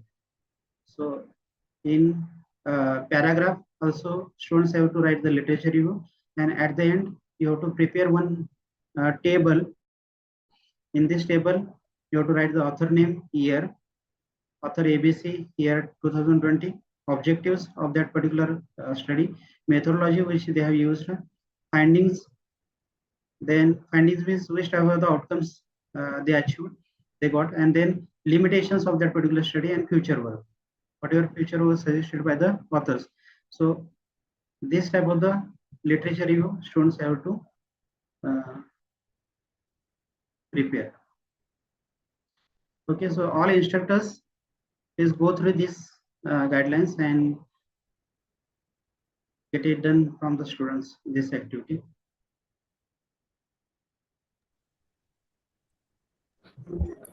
Yeah, I think are we done, Nilavde sir? Yeah, madam. Yes. Yeah. So any queries from the faculty instructor side?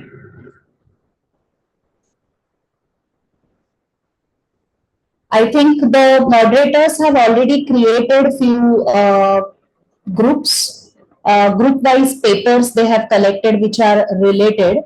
But students, especially from third year, are free to search papers in their area of interest and choose 5 papers of their choice. Only constraint is those 5 papers should be related to one particular topic. So it is as good as putting a search string in the Google Scholar and trying to find the 4 recent articles or 5 recent articles which are related to that particular search query. So faculty instructors, please take charge here. Now you can suggest few of the current areas of research in the respective domains with respect to specializations. जैसे AI है या CSF है, you can put the recent areas of search which could be of interest to the students, or students might come with their own areas of research. LY students, I think please make sure that you choose the areas of your interest. Probably if you are wanting to continue your third year project into your last year, now it's a time to go little reverse and find out some recent research works in your area, right? So LY students, please make sure that you try to find the best research work or literary work or articles which are related to your area of work. Try to find that using the search engines. Try to find the recent 5 works and create a summary of that literary work based on the points given, right? So please, this could be group activity also. If your group is not present for any reasons, you can do that individually, but we will encourage a group activity here. Third year students, this is a best opportunity to sit in group and form groups. Just see if you can work in groups, and perhaps that becomes your project group also. So we are in fact wanting this to facilitate making up of project groups also. So do this activity, and you will have to submit this activity to the faculty instructors. Uh, the timelines will be discussed with you by the faculty instructors. Very nicely, Dr. Nalavade has given example in the table below. Nalavade sir, could you scroll it down? So just an example of 2 summaries he has made as to what is the objective of paper, what is the methodology or technique that is used, what are the findings of the paper, what are the limitations that have been written in the paper. So your faculty instructor will tell you where to find limitations. Best part of the paper is conclusion, future work and abstract that you should check for doing this. Where do you find future work? I think faculty instructors can take charge and explain to the students these things. And students, please compile a summary on this basis for the 5 research papers in your domain. If there is anything that students want to share, please feel free. Faculty instructors, anything from your side, please let us know.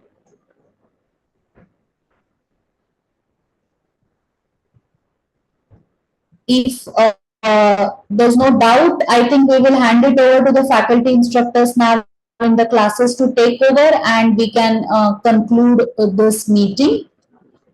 Is the quiz part over, Dr. Nalavde?